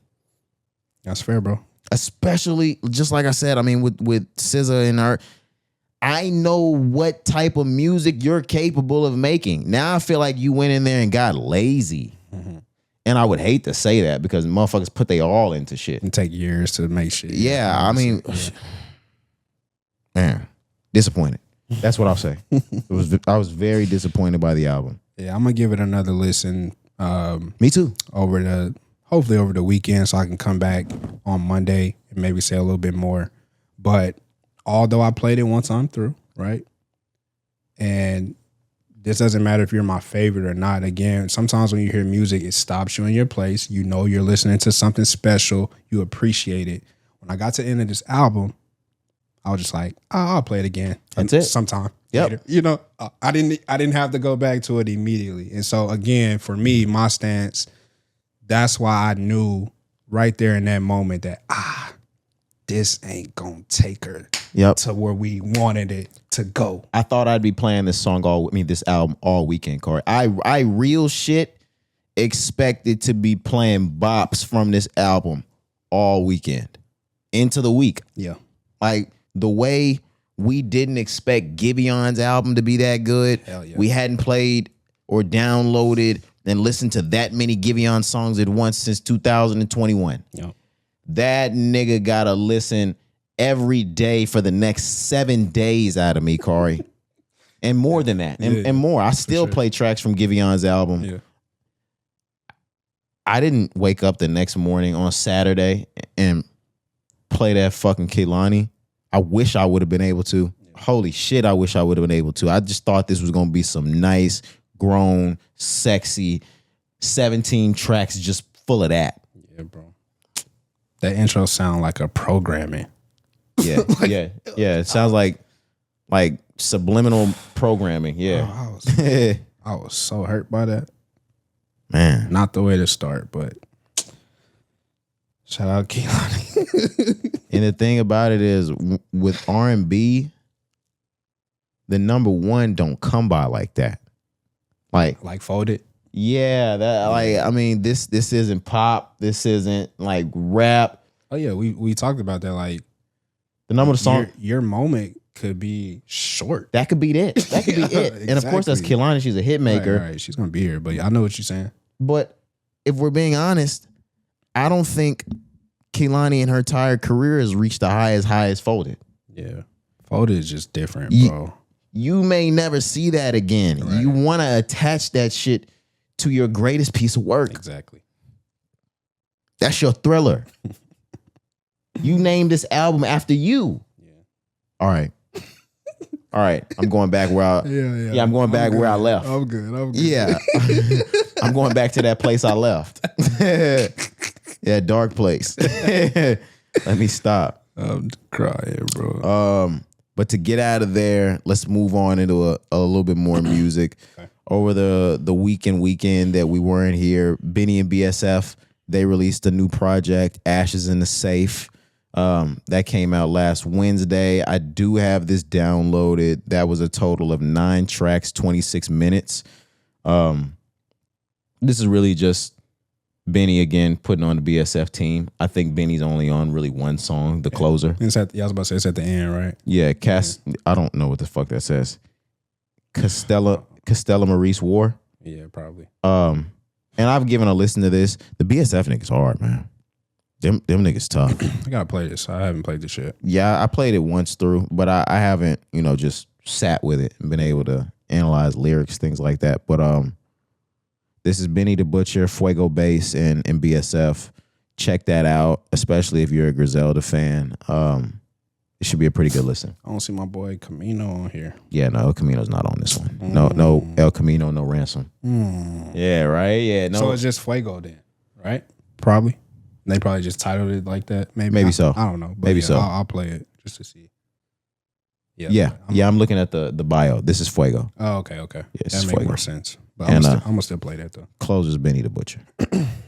Moving forward from that, Currency, Wiz Khalifa, Harry Fraud, Ruthless Records for Drop Tops Disc 2. Yeah, man. I put this on the list. This came out, I think, on like Tuesday this week or Wednesday or Monday. I'm sorry. 8 songs in total, part 2 of the little series that they're doing. I think the first one came out maybe just a few weeks ago, maybe a month ago. It was very recent. But I haven't played this. Just wanted to put it on the list as a reminder, not only to, the pod, but myself. I'm going to press play on this this week to really see what this... It sounded like Wiz and Currency. Obviously, that's a nice duo. We talked about the mixtapes era and all of that earlier when we were bringing up Wiz Khalifa. He really got... his birth around the same time with Currency. They have hella music going back the last 10, 15 years. So I'm sure this shit sounds nice. And Harry Fraud is obviously one of my favorite producers, especially when it comes to doing collab tapes like this. So I'm definitely going to press play on this. Absolutely. Yeah. The one that we didn't mention on the list, but we do need to talk. Bronson, Yachty, man, Paul Wall. I can't remember the name of the track.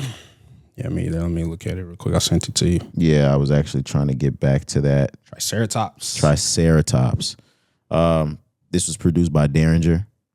This is Bronson, Paul Wall, Lil Yachty. This dropped over the weekend.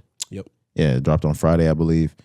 Just another smooth ass Action Bronson track. You could hear Action Bronson pulling Yachty and Paul Wall into his flow state, into his world. Yep. Yeah, like I love that Alchemist Action Bronson flow state. Even though Derringer did this one, you know what I mean by that type of flow, because Alk has that flow too. You gotta rap a certain type of way on those beats. Yeah, yeah. I know what you mean. And Action Bronson only raps on those type of beats. Yep. So anybody that gets on with him, they're coming into his world. They took on his flow scheme. I think Lil Yachty sounded incredible. Yes, sir. This is probably the best I've heard him sound on a track in a long time. Yeah, he sounded very good.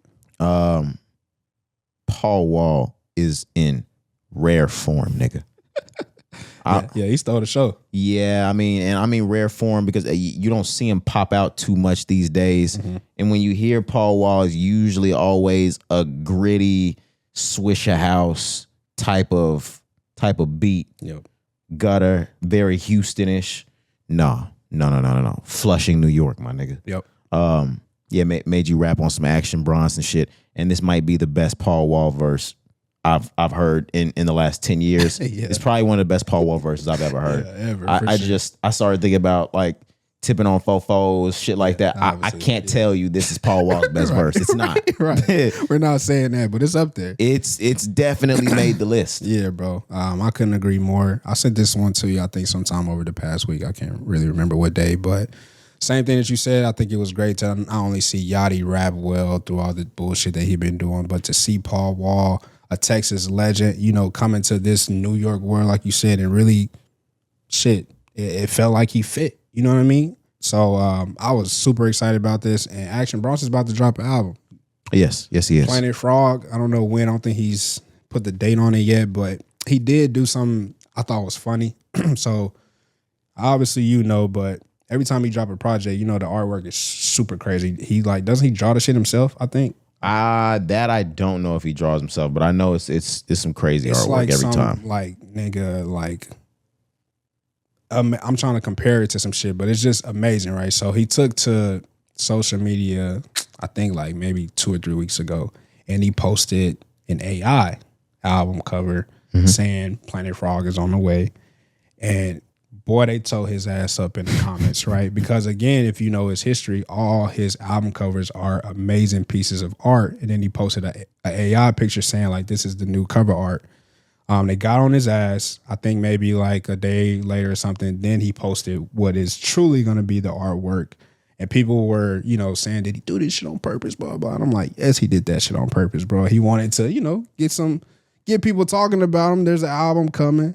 And then he dropped the real artwork, and the real artwork, once again, is amazing. I think it's the same that we see here on Triceratops, or similar. Yeah, it is. Okay, so, yeah, I mean, that's just great. And then, yeah, if you look at all his shit, I'm not sure if he has drawn this himself, but again, he always has a theme. And if you're a diehard fan, if you saw the original shit that he posted, let me go to his page just so I can show you. This is what he posted at first. Yeah, if you're a fan of Bronson, you knew that shit was never gonna make the album. Pissed off, see, bro. Like what? Yeah, that would have made me mad. Yeah, but just wanted to bring it up, man. This is another like project that I'm excited for to hear this year, especially hearing this track. This track is truly one of the best tracks I heard over the weekend. So just knowing Bronson's history and everything that he's done, looking forward to that album whenever we get it.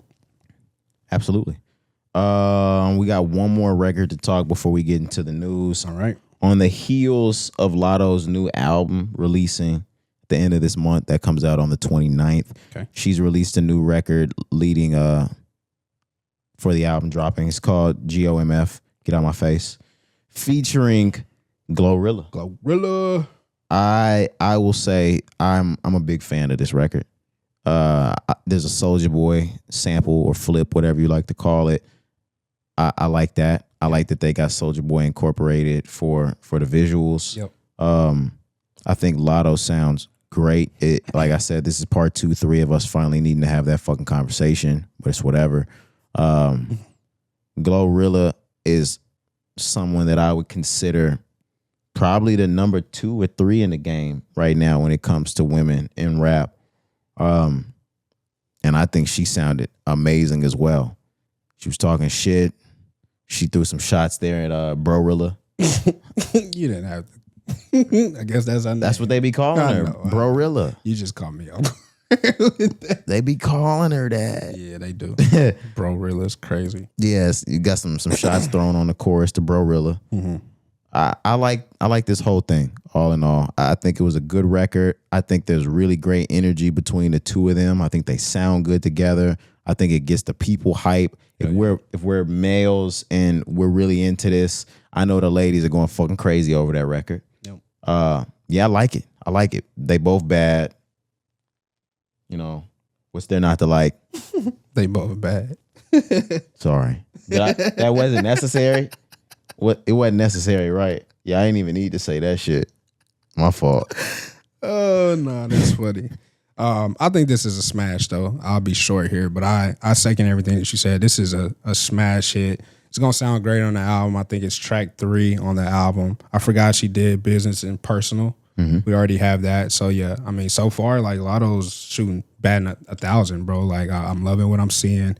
The Soulja Boy flip was amazing to me. Which you got 3 hits on it. Oh, somebody. I don't remember that. God. I really need somebody. Oh, tell me that's somebody. Oh my God. Yeah, she got hits on this album already. Some shit. Yeah. Whoa. Yeah. Somebody go crazy too. She got a hit on this bitch already. Okay. That's her lead single for this album. Wow. I just lost my train of thought. I was talking Soulja Boy. It's crazy. I saw this on Twitter and I laughed about it. But nigga, like we're old enough to see Soulja Boy get sampled. Like, yeah. I thought that was great though. Obviously, I know it's an Atlanta thing, whatever. But like, I thought that was fire, bro. Like, that was really dope to see. And I think both of them, like you said, I second this once again. These two women are rapping at an elite level, guys. And we just need to appreciate it. You know what I'm saying? I'm a fan, bro. I'm a fan of both of them. I love everything about this track and what they doing. Yeah, I'm okay with dropping the female part, Cari. They're two of the hottest rappers. They're two of the hottest rappers in the game. Yeah. fuck it, right? Like, honestly, of course, we have some legacy males out, but if we talk like hot rappers in the game right now that are active and consistent. What? Bro. Yeah, what male rappers right now? Honestly, man, that sounds crazy. What male rappers right now in the game fucking with them? I mean, I don't know. Cardi. I don't know. Like there's some that are big that are not like legacy yet. I don't even like not the Drakes because those are too big. I'm not thinking about them. I'm thinking like who's not even like the Tylers and them. They're too big. But like we talk like who's out now. Nobody's fucking with who is fucking with GloRilla, Cari? Yeah, I don't really have nobody on the top of my head right now. That's like not the big guys, like you said. Who fucking with them? Yeah, that's tough. Who's in a rap game as a male making noise that's fucking with GloRilla or Latto? There's no men in there fucking with them. Again, this guy I feel like he's too big as well. But Don Toliver. Yeah, he's too big. Too big. Yeah, he's too big. Okay. Baby Keane just dropped. What about him? He's not fucking with them. Okay. That sounds crazy. No. I wanted to bring them up because I agree with you as well. I think from a rapping, like elite rapping level. Baby Keane not fucking with Latto. And I love Casino. But again, just from the consistency from an elite rap level is what we're talking about here, guys. Like, Keane not fucking with Latto. They rapping at an elite level, bro. So I'm gonna give you that one as well. They're both rapping at an elite level. Latto's rapping at an extremely elite level. Like a high fucking level. This is a guy we're going to talk about on the next episode, but DaBaby, the Be More Grateful album. Yeah, DaBaby rap better than both. Okay. Yeah, that's not close.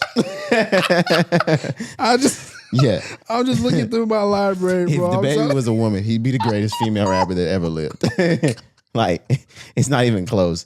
MC Lyte, Queen Latifah, Nicki Minaj, Missy. Missy Elliott. Yeah, he was shit on Missy Elliott. If he was No, I'm tripping. I'm just playing. I'm just playing. I don't know. I just wanted to bring up some names really quick. I agree with you though. He would be the greatest female rapper of all time, though. Yeah, I don't think he would be in the conversation. No, it's not. No, Cari.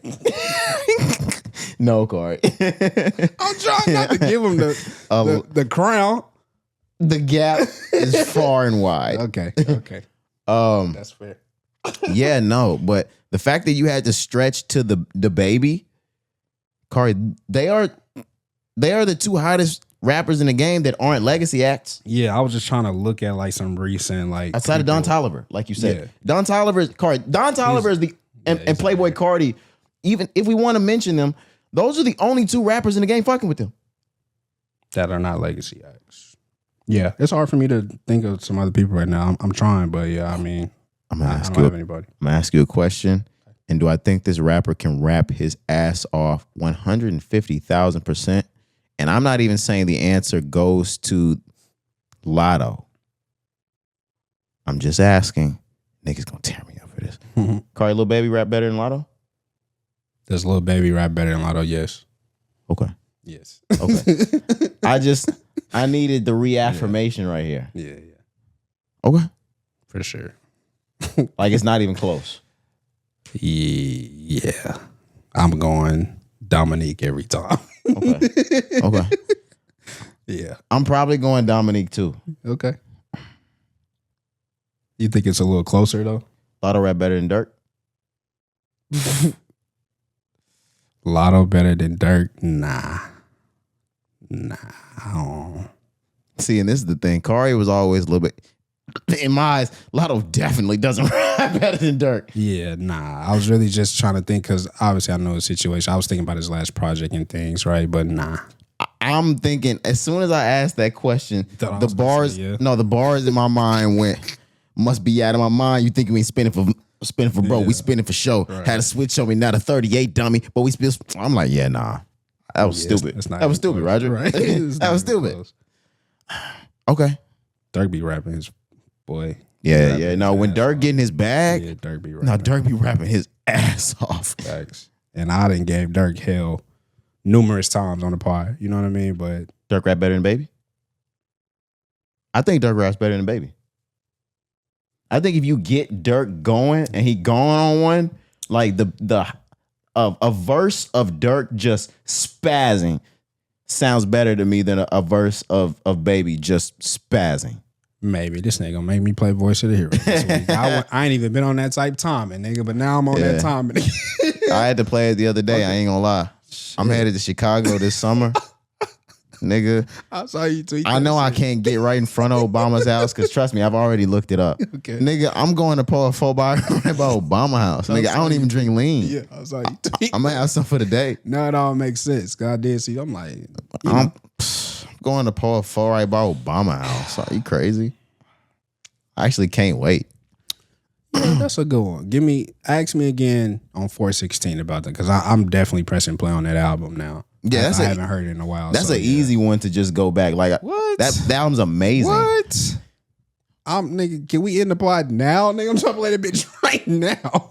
Dang, I got one more trivia. All right. Like not trivia, one more like debate question, and this is totally on a different mark, and then we'll go into the next topic. All right. What a Time to Be Alive or Voice of the Heroes? What a Time to Be Alive. Okay. Lyrically? Yeah.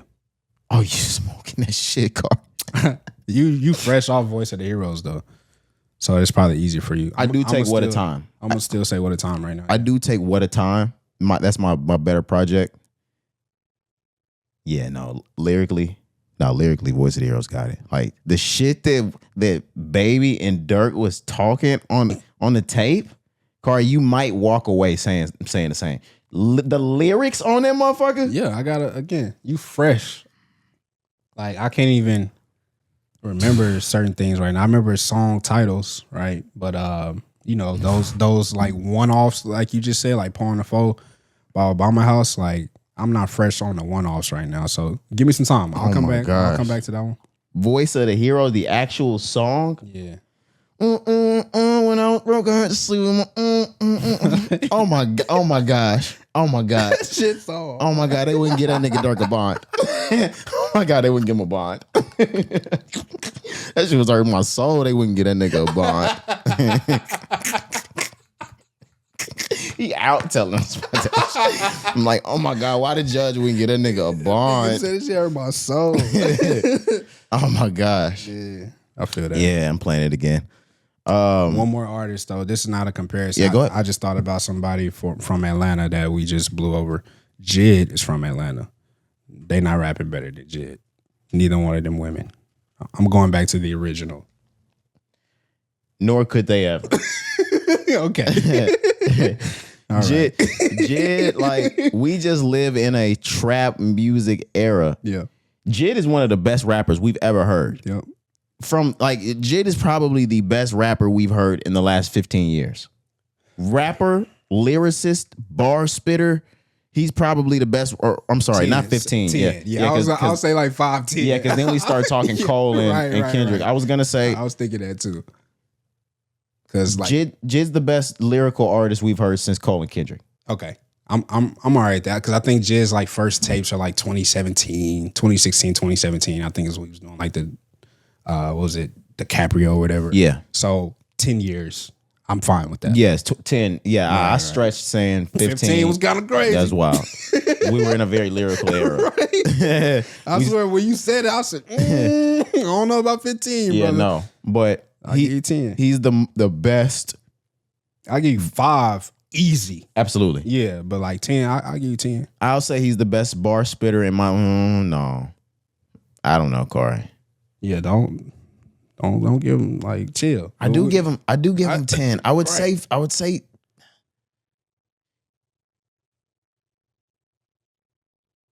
yes. Because the last thing I was saying in my head is he better than that Griselda Camp? And I say yes. Yeah. I do too. I just think their bars are different and they're real. Like that's real, like coke rap. They give you a feeling that you know it's like they authentic. Actually, exactly. That's the perfect bar word. spitter, lyricist. Yes, he still raps the circle. Yeah. I'm with that. Yeah, that's fair. All right, that was my last little. Yeah, I'm good. We can. Let's get the fuck out of here. We did this talk about Latto. I know, bro. That's crazy. But that just speaks to how good I think Latto is. I think Latto's that fucking good. Yep. Moving forward, let's get in the news, Cari. All right. The New York Times has published an unranked list of the 30 greatest living American songwriters.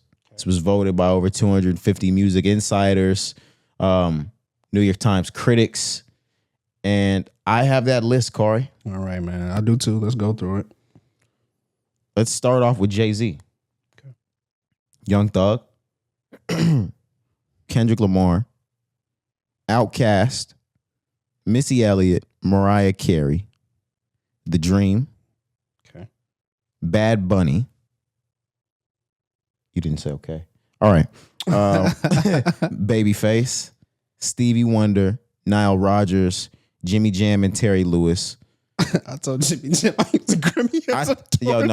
Hey, I don't even want to get into that. Like, my bad. When I heard that lyric, not only did my respect for Drake go up 1,000 points, that is one of those, like, I'm talking so much Cash Money shit.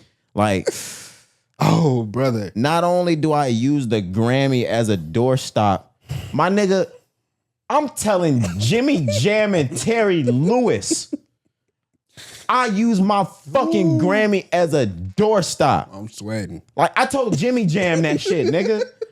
Like, I look in the eyes of legends that think of these motherfucking Grammys like trophies, nigga. Like milestone lifetime achievements, and tell them niggas I use that shit to keep my motherfucking door from closing. Fuck that Grammy, nigga.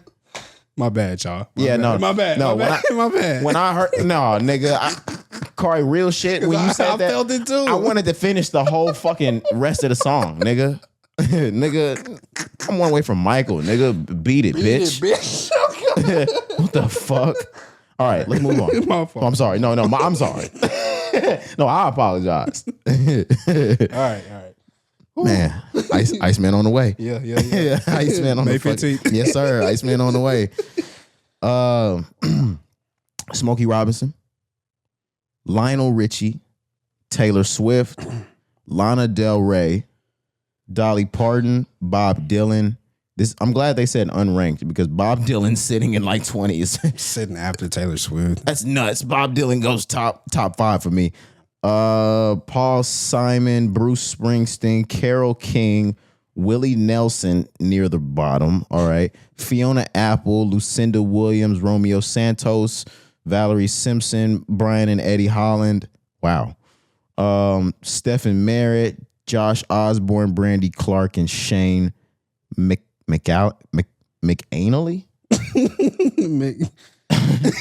No, you say it, nigga. You say it, nigga. You say it and tell me what I said wrong, nigga. I was in AP English. Oh, no. I didn't say shit wrong, Cari. It's just I was in honors, nigga. You was so unsure about it. I saw it the first time and I was like, you probably ain't supposed to say it like that. That's why I'm laughing, because I heard the stutter. Yeah, you was thinking. I tried my best to not say it that way. He was like, please, it should be another letter. There's got to be an E in there somewhere. Be a typo. Y'all forgot the E. Y'all forgot something. Oh my God, bro. The O or something. The I. Can I buy a vowel? You niggas forgot something here. There's no way their name is McAnally. Bro, this shit is funny as hell, bro. Something was left out. Whew. Okay. But this is a respectable list, Cari. Yeah, for sure. At the same time, I don't respect it though. Yeah, obviously, because we're gonna get to the names that were left off. But just starting with who's on this list, I respect it. You know what I mean? I do respect the names on the list. The Dream, that's why I made a noise. I was happy to see The Dream there. Babyface, I was happy to see him there. Stevie Wonder. Jimmy Jam and Terry Lewis. Everything they did with R&B in the 80s. We talk about the new edition albums into their adult era. That's all Jimmy Jam and Terry. Yep. Smokey, Lionel. Bob Dylan, one of the greatest songwriters of all time. Willie Nelson. Yep. For me, the ones that I was excited to see, Jay-Z, Young Thug. I know Kendrick Lamar for his work, but I don't know his pen for other artists. Outkast, rightfully so. Yeah. The Dream, Babyface. Man. Stevie Wonder, Jimmy Jam, Smokey, Lionel. Yeah. Lana Del Rey, I like her pen. I respect Lana Del Rey's pen. Bob Dylan, like I said, Willie Nelson, Brian and Eddie Holland. But like I said, Cari, where's Drake and Kanye West? Shit, where's just Kanye? Where's Neo? Yeah, that's who I was gonna say. Neo, Sean Garrett. Yes. Somebody else I'm thinking of. But yeah, not seeing Neo is fucking crazy. Beyonce's not on this list? Yeah, but Beyonce, I mean, she's a good writer, but I think she's more, and I just heard Jay say this too on his interview with New York Times, because this is what this is a part of as well. They was interviewing everybody. But he said he think B really loves like producing more than she really loves writing. Okay. Which I think is fair. But yeah, I do think she's a good writer. Not seeing Neo and Sean Garrett, like we wouldn't even have most of the Beyonce, Usher, Rihanna hits that we have today if it wasn't for guys like that. Teddy Riley, you can go all the way back. Oh my gosh, Curtis Teddy Riley. You can go all the way back. It's one of my favorite artists. Marvin. Ever. Oh, well, no. Well, this is Living. They said Living. Did they? Yeah, they did. Okay. Yeah, because I did almost catch myself up doing the same thing because I'm like, where the hell is Michael Jackson's name? Right. Okay. And then I checked it again and I saw Living and I was like, okay. But I'm gonna let y'all make even in you saying Living, Teddy Riley belongs on this list. Yeah. Like, well, where the fuck is Teddy Riley? Yeah, there's just some names for me that are missing. And I know Drake's pen, and I know Drake Ghost pen. I know Drake's public pen as a ghost writer. Yeah, he should be on the list for sure. He should be on this list before Kendrick Lamar is there. Mm-hmm. I'm with that. As a writer, not just for your music, but for others. Now, I do think Kendrick Lamar's pen is incredible. His bars are intricate. But I look at Drake not only as a rapper, but a true songwriter. Like, not just writing bars. Right. This nigga's writing ballads. And that's kind of, I'm looking at the list as well. I'm not even thinking about the shit that y'all are writing for yourselves when I'm looking at this list. Yeah. I'm thinking about the shit that you've done for other people. You know what I mean? So yeah, if we're looking at it that way, Drake definitely belongs on the list. Young Thug, I'm not sure if he's written for other people though. I would have to really look that up, but I still think he is deserving to be on this list. But again, if I'm just thinking about like who should be on the list for shit that they've done for other people, I'm not really familiar with Young Thug's ghostwriting pen. I also know Young Thug's early pen is Nicki Minaj's pen. Okay. So, we're the queen. Hey, shout out Nicki Minaj. Yeah. But I don't think that Nicki Minaj just needs to be on this list. I was really just making jokes, but I do like this list. I don't think it's horrible, but I do think maybe New York Times is still really being a bitch because of beef that's going on in the last couple years.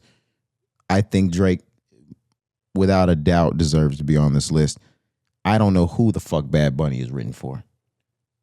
That nigga, Cari, why the fuck is he on this list? Yeah, I like the kid. I don't want to say love. I like Bad Bunny. Yeah. I like what he does. I like that he's amplified like his genre of music across the entire world. True. Nobody knows that nigga's pen in other places besides on his album. Yeah. I cannot tell you a writing credit from one song. Yeah, me neither. That's why I'm saying I'm not sure about Bad Bunny. Drake can have that spot. Absolutely. Yeah, he should be on here. Maybe it's politics, but. And the biggest one that we've talked about Drake, I said yay. We haven't really gone into depth on Kanye West. That nigga needs to be on this list without a fucking doubt. That's the first one when I looked through just his story and I skimmed through it. And the fact that I was able to skim through it from the top to bottom and didn't see Kanye West, come on, guys. Kanye West has written bars for multiple people that I see on this list. Oh, yeah. Kanye has written lyrics for multiple people I see on this list right now. Yeah, that guy. Wow. Don't even get me started. And they're not all rappers. Yeah. Looking at this list though, do you have like truly a standout, like, favorite? Just looking at it? Smokey Robinson. Okay. Pretty much every prominent or hit records you heard come from that Motown sound is Smokey Robinson's pen. Sure. The majority of the Temptations records. Yeah, I was about to say the group. Yeah, that's what those are Smokey Robinson. All right, let's just say anything that came out in the 60s that was a hit from Motown was a Smokey Robinson record. 70s too. Yep. A lot of them Jackson 5 records, Smokey Robinson, Martha and the Vandellas, Supremes, Smokey and the what am I thinking of? How did I forget this nigga's Miracles? Smokey and the Miracles. That's who I'm thinking. Yeah. Like this nigga's pen extensive. And if I'm not naming Smokey, because I do think when I say producer, I'd give it to Babyface. Yeah, I'm giving it to Babyface. But writer, I'm giving it to Smokey. And after I give it to Smokey, then I give it to Babyface. Then I give it to Stevie. I was about to say, I think I'm giving it to Stevie second. Probably first. I don't know. And I'm not mad at that. Babyface just got so much, like you said, not only from a producer level, songwriting level. I think Babyface definitely deserves probably that top spot for me, but I think I go Stevie, and then I go Smokey, and then probably like Lionel. You know, I can go down the whole list, but Lionel's one of those too. Absolutely. Neither one of us are incorrect. I just wanted to ask you, like, what were some standouts for you? Because immediately when I didn't see Ye, like, I was like, all right, I see Babyface though. I see Stevie. I was like, all right, you know, like, what are we doing here? Right. I get why y'all didn't put him on the list, but like, don't discredit one of the greatest artists we've ever lived and seen our entire lives. You know what I'm saying? So we get it though. But Ye deserves to be on this list, bro. Seeing so many people that Ye not only influenced, produced, wrote for, like, Cari, when we go down this list, so much of it screams Kanye West. Jay-Z screams Kanye West. Mm-hmm. Young Thug screams Kanye West. Kendrick and Time screams Kanye West. Mariah Carey screams Kanye West. The Dream screams Kanye West. I love The Dream being on there too. I'm glad he got his credit. That pen is more than deserving, which is why it angers me that Neo is not here. Bro, Neo not being on the list is so crazy. Neo and The Dream are the best songwriters to me of the 2000s. Of our time, right. Yeah, like when we was coming up, for sure. 2000 to 2010, for sure 2005 to 2010. Easy. Neo and The Dream are the greatest songwriters I've heard. And they're just not in their limelight anymore. But if you still keep up with their albums and music the same way like we do with Dream, right. You know that pen is still sharp as a fucking blade. Lethal. Yeah, it's sharp, nigga. Sharp. Lethal, bro. But yeah, just like I said earlier, most of the hits that we love from, like you said, early 2000, but let's just say 05 to 2010 and on. So I'm talking Rihanna. I'm talking Beyonce. I'm talking the biggest names, even Usher. The Dream, Neo, they're all in those credits, my nigga. Just go look it up. He's a product of all of their success. Exactly. Neo not being there is just insane. That's insane. Bro. His own, just based off his own records, he needs to be there, Cari. Yes, bro. I agree. Some of Beyonce's biggest records are Neo's. Some of Rihanna's biggest records are Neo's. Exactly. Even if you never even heard the nigga's voice, that's that pen. Yep. Oh my.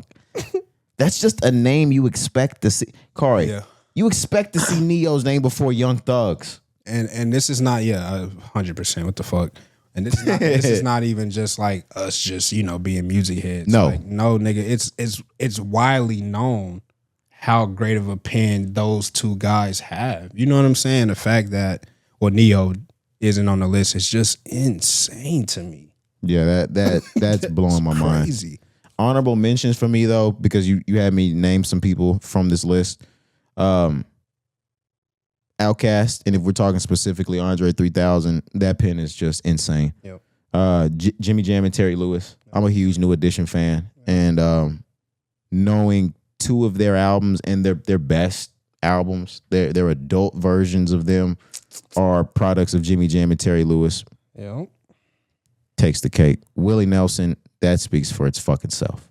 Bob Dylan, that's your guy. Yeah, and when I was saying it for Willie Nelson, it takes a lot. In rap, you can say a lot of bullshit and let it like it can get over. Mm-hmm. Country music really relies on you to tell them a story every song. And to be able to be legendary, I'm not saying it's easy to be legendary in rap, but to be legendary in country music means you are a master storyteller. Being a master storyteller involves your pen being fucking insane. Willie Nelson stands the fucking test of time. Yeah. That's a pen. That's a pen for real. Yeah. Sorry. Can't disagree. No. Yeah, I just wanted to stop and say that because writing blues and blues and country aren't the same. But writing blues and country, those are things that you got to step from the heart. And every single one of your tracks has to have a story to it. Mm-hmm. To do that for 60 years is nuts. And be one of the best at it. Yeah. I don't have any more though. Do you have standouts that you wanted to name? Nah, I think I named the ones that I really wanted to say that were deserving here. All right. And I don't have anybody else. I think that you did make me think though. I've been listening to a lot of James Taylor recently. Amazing. Shout out to your playlist exhibits, right? Thank you. Shout out to Cole for the flip, but nigga, James Taylor, the voice is nice. Like it just, bro, he cold, bro. Like I didn't know. I'm like, oh, this nigga legendary. And his voice sounds like down home. I don't know what it is. Yeah, bro. He's fire. He's fire. But again, I haven't done enough to be like, yeah, he's deserving to be here. But that's just somebody I just thought of. You started talking country and Willie Nelson and these white great legends. I'm like, I think James Taylor is a white legend. Bro. Yeah, and I think he's still alive. I'm pretty sure James Taylor's still alive. Yeah, for sure. Yeah. But we can move on if you're ready to. Let's do it. Let's stay in, something listish. DaBaby, it looks like DaBaby is gearing up to release more music. And from what I saw, he has that Pop That Thing remix on the way. Okay. Yeah. He won't reveal like the artist feature, but he said, all that's sewed up. And he said it in an interview. Inside of this interview, he had some more hot takes and topics. One of them being that he's the best rapper alive, Cari. DaBaby has gone on to say that not only is he the best rapper alive, but he wants to be put in the same conversation as the big three, as Drake, as J. Cole, as Kendrick Lamar. He wants to be seen, taken as seriously as, and viewed by the masses as an elite rapper on the level of the big three. Okay. What are your thoughts? Yeah, I forgot we actually had. I said earlier we were going to talk about it on the next episode. I'm glad we're here. I actually like that DaBaby is doing this because we always talk about artists, whatever era you're from, especially today. A lot of people don't necessarily come into the game wanting to be recognized as somebody with an elite pen or be an elite rapper or just be successful in this game. A lot of people just want to come in, get hot, get some money, microwave, get your ass out the game. So I applaud DaBaby for really believing and wanting to necessarily like make a name for himself in this game and not only do it for a short period. He's talking like, no, nigga, this is my life. I want to do this forever. So I applaud DaBaby for that. But me also saying that doesn't necessarily say that he's right or no. that he should be here. And I'll say it this way as well. You name the big three, Drake, Kendrick Lamar, and J. Cole. We all know their careers from 2009 and on and what it took to get them to the level that they are at now. Nowhere in the last 15, 20 years did they ever have to go somewhere, whether it be an interview or radio, and say, hey, you guys should be putting me in these conversations. I should be the best. What about Control? That ain't him saying, Mac Miller, Drake. Nah. I'm sorry. Nah, that ain't him saying y'all should put me in the best conversation. Them niggas just earned it. You know what I'm saying? Like, obviously, time told their stories, but I feel like they didn't necessarily have to, cry or beg to be at the top. That spot was earned. They put in the work. They got there. Now, again, DaBaby ain't been in the game as long as them, so I don't want to compare it just from a time standpoint, but I just think if you are the best rapper, it will show, and you don't necessarily have to beg and open up your mouth and say like, hey, I want to be over there. It's earned. Will eventually get there. Now, I do again think DaBaby is a truly great rapper, an elite rapper. And I think maybe one day possibly he could be in a conversation as being one of the best rappers in the current time period that he is a part of, right? Maybe. But he cannot be in a conversation with Drake, Kendrick Lamar, or J. Cole at this moment in 2026. It's just not happening. And I love DaBaby, and again, applaud him for wanting to be the best and going on these promo runs. But you're just not going to be respected as that guy currently in 2026. I just don't think he has the ability to do that. Absolutely. And I gave you a crazy look because I never thought I would hear Cari say some shit like that. That maybe one day he could be acknowledged, because I don't even think that. But I think there's levels to answering or responding to this. I think you first have to take the look at it that you took, which is, let's assess these guys' careers. Let's assess where Cole is in his career. Let's assess where Drake is in his career. And let's assess where Kendrick Lamar is in his career. And all of these artists that I just named outside of DaBaby began their careers. Well, Drake began his in 2006, and Kendrick around the same, all of them around 2006, 2007-ish, kind of catching their heat, 2008, 2009-ish. So we didn't hear about DaBaby until 10 years after we heard about the rest of these artists. I didn't hear about Kendrick Lamar until 2010, 2008 for Drake, 2010 or 11 for Cole. Because I might not have, I remember Who Dat. I can remember hearing Who Dat, and that was before Sideline Story dropped. So I probably caught first wind of him 2010, 11-ish. Not only do you not have your feet in the game enough, I will say I don't think he has earned the right to say that he belongs in that realm. There are people that have been in the game just as long as them that are still pushing towards their spot or their name in that side. You still got futures over there that are pushing for their name to be big three. You still have Tyler, the creator, over there waiting on y'all like to finally say he's the best rapper in the game. You got Push over there. You got so many other rappers that I would consider at a far more elite level than DaBaby that still aren't considered on the elite level that Kendrick Lamar, Drake, and J. Cole. Then you have to play it a different way, which for me is the outward part of this thing, which is you would like to be in the same conversation as Drake, Kendrick Lamar, and DaBaby. I'm sorry, Drake, Kendrick Lamar, and J. Cole. And then you have to ask yourself, how long have these guys been in the game? 15 years. How have these men carried themselves across the hip hop community and culture and pop culture and masses for the last 15 years? I didn't see not one of these niggas walking around South by with a diaper on. Like, it's stuff like that. I didn't see any of these niggas beating niggas inside of the mall. None of them have had to come out and apologize to the LGBTQ plus community. None of them have had to go through the steps and processes, unless you want to talk about Drake now, but it's not even near the same level of repairing their career from detrimental states. Yeah, it's not even close. You are not that. Those are, and I hate to say it, those are role models.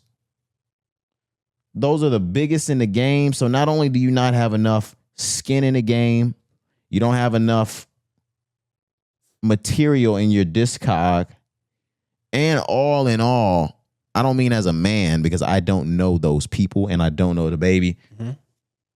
You don't carry yourself the way, and those three guys don't carry themselves exactly the same, but they all carry themselves in a manner that is much different than DaBaby. Yeah, and also in a manner that you kind of said respectable. I said it. Respectable. I was gonna say more just so like deserving or earning of a top spot. Yeah. If you want to be the top guy, hate it or love it, you do have to walk a certain way, talk a certain way, look a certain way at times. You know what I'm saying? And if you look at the course of those three guys or anybody that has held that top spot, and again, it's an extreme example, but these people were never at festivals / concerts in a diaper.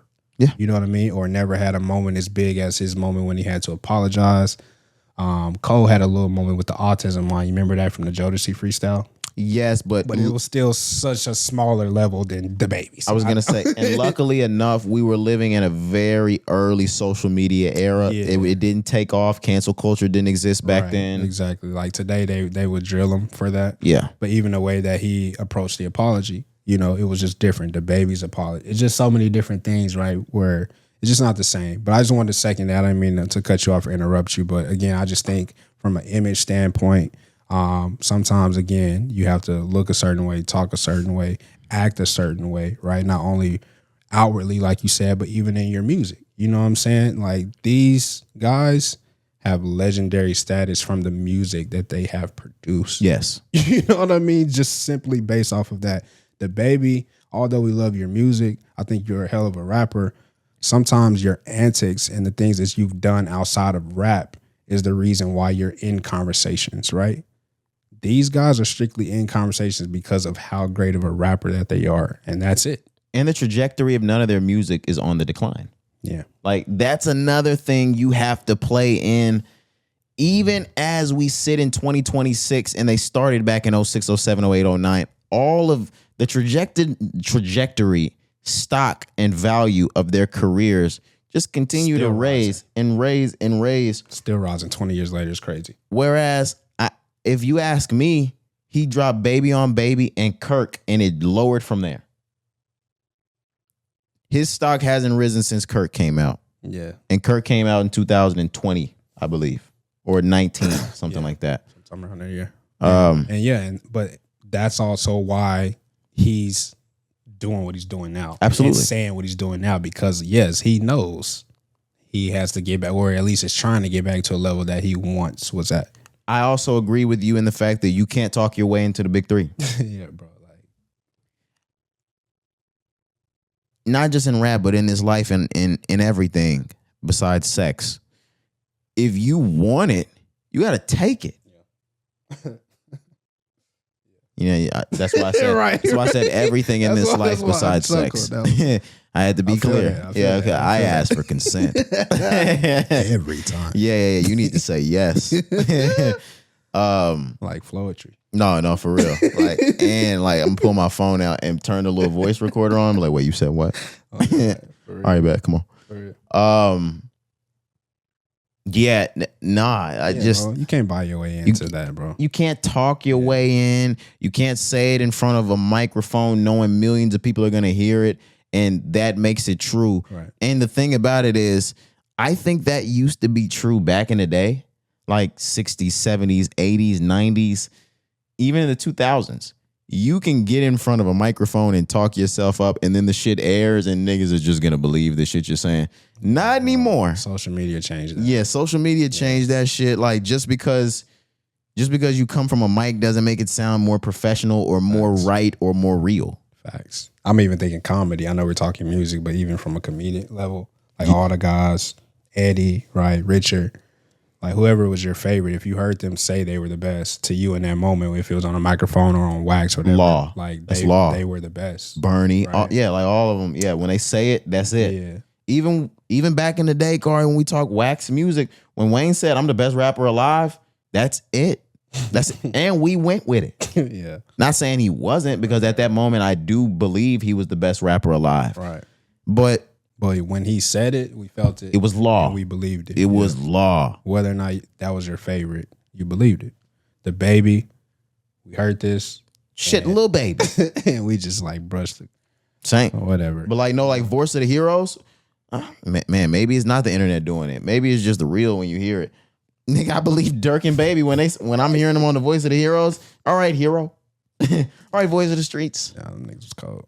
They weren't the best in the game? They were. All right. I think we said that on the pod. Yeah, I know. During the time, yeah. Oh my gosh. They were easily. We said it for like 4 weeks, Scar. That shit. That's why I'm so excited to listen to that shit because I haven't heard it in so long. I know we backtracking. I'm sorry, but I'm so excited to play that tape. Yeah, I am as well. This probably need to end.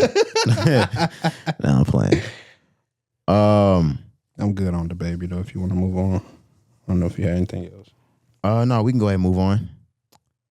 Let's get into these next two topics are the meat and potatoes. Yeah, let's do it. And if you stuck with us, man, I'm glad you're here. Appreciate you, man. Cari, Klay Thompson and Megan Thee Stallion have broken the fucking internet over the last week after reports hit the media that they are no longer in a romantic relationship. Right. This hit the news because Meg Thee Stallion made a post to her Instagram basically letting everyone know that Klay Thompson cheated on her. She made a post and, in me paraphrasing, said like, damn, you had me around your family, like cooking for them, this whole nine, and you were cheating on me. Mm-hmm. And then at the end, you want to tell me that you're not even ready to be monogamous? That is what we received from Meg Thee Stallion a few days ago. Since then, she has exited her Broadway performance of Moulin Rouge. And that, I'm not going to lie, I do understand. That does seem a bit excessive or a bit like, now she's stopping a bag. She's making money. Yeah. So like that's the difference. Like, but what I was gonna say is, I don't know, and I'm not just trying to sympathize with Meg, but I've been where Meg is. It'd be hard to wake up the next morning and do an 8-hour shift at work and shit. Like that bitch might be fucking more niggas while you at work. Yeah, bro. Or you just fucked up over it. Like, yeah, when it hurt, it hurt. When it hurt, it hurt. For real. And now, even though I do believe part of it is her fault, not the breakup, but like everything making it to the media. Yeah. Now everyone knows it's kind of an embarrassment to walk out every night. Niggas aren't coming to see me anymore. They coming to see how I'm doing during this shit. It's like you're not even focused on the show or the music, whatever it is. You just really, you want to be here to see if you're gonna see a viral moment. Yeah, some shit, you know. So I'm not mad at her for stepping off. I am very Jay-Z, Will Smith-ish with finish your contractual obligations, especially as a grown up. Yeah. But that's life. I do feel bad for Meg Thee Stallion. Okay. I mean, you don't want to see that happen to anybody, but at the same time, we didn't say it was going to happen this way. But I remember when we reported they were dating. Yeah. I didn't have the greatest comments then. How do you feel about this story? To be completely honest, I mean, I'm going to speak on it, right? Try to give you, some insight into my brain, how I feel for the pod. But in reality, 100%, I don't give a fuck about this shit. Yeah. Bro. But I get it, right? Because of the people, Meg, Klay, not only, like you said, the way the relationship started, but what they allowed us to see. The cooking, the hanging out with the family. I think he named one of his boats out there. I think they even rented a property together. It was just a lot. Like they were living the limelight. She put a song on Wax about him. My man, my baby, digging me down, spoiling me, driving me crazy. See, and I said this to my shorty, like, this is why you hold your horses on shit like that, bro. Everybody think they B and J. Like, you don't gotta put out a Crazy in Love right now. Yeah, and you don't necessarily, and I know that's just the time that we live in, but you don't necessarily have to show us all that shit that they showed us, the working out and the cooking and the voiceovers. It's cool, and I know, like, for somebody like Meg, you may feel that you have to do it, especially knowing your past, right? Especially knowing all of the previous relationships that didn't necessarily work out with a figure or a ball player. I understand it, I get it, but like I just be so tired, bro. And like you said, most of the time we know how it's gonna end, baby girl. You know, I just feel like y'all do too much. Not just Meg. I'm talking about just couples, period. Even Klay. Like sometimes y'all just do too much when we all know how this shit gonna end. You know what I'm saying? More recently with Cardi B and Steph. I said it earlier. I was like, bro, this shit not even gonna make it. I think I said by like week 8 or something. Obviously, they got past that, made it to the Super Bowl, but that's over. You know, it's like sometimes the writing be on the wall already in these situations as soon as y'all start, to me. But anyways. The comments said both of those men were made famous by that woman. I mean, by other women. I don't agree with that. I know. Fucking crazy. Klay Thompson, the Hall of Famer. I saw the future Hall of Famer. I'm sorry. Like, I saw a statistic that said they ran real numbers, and that Klay Thompson has sold more jerseys at 100 plus than 9.99 albums. Bro, like, yeah, y'all are insane for that. I didn't see that. Even Diggs though, y'all are insane. Like, what are you talking about? There's and I understand if you're a woman. Or a young lady. I mean, I don't if you don't watch sports. I mean, if you watch sports, I don't get it. But I mean, if you're a pop culture lady, you don't watch sports, I could see how you found out about Travis Kelce via Taylor Swift. Okay. That makes sense. Type shit. Right. Same situation here. I definitely get that. I don't think the value was added though, like via them. Especially not Stephon Diggs. I'll say not Stephon Diggs. It only boosted them, right? But they were who they were before these women came into. Klay was a 4-time world champion before that. Nigga, we're talking about a future Hall of Fame, one of the greatest shooters we've ever seen in our lives. Yeah. Top 10 greatest shooter you've ever watched shoot that basketball, Cari. Like, that's what I'm saying. But again, if you don't watch sports, you don't know. Okay. No, I've seen people say like Meg made his name known globally. Bitch, this is a 4-time world champion. I love that you're saying world. Yeah.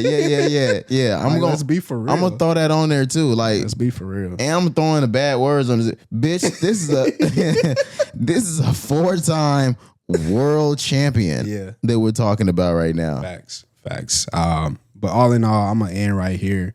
I do as well slightly feel bad for Meg just because I know she's really hurt. Yeah. Just like you said. Nobody wants to feel that. And like you said, niggas know that hurt.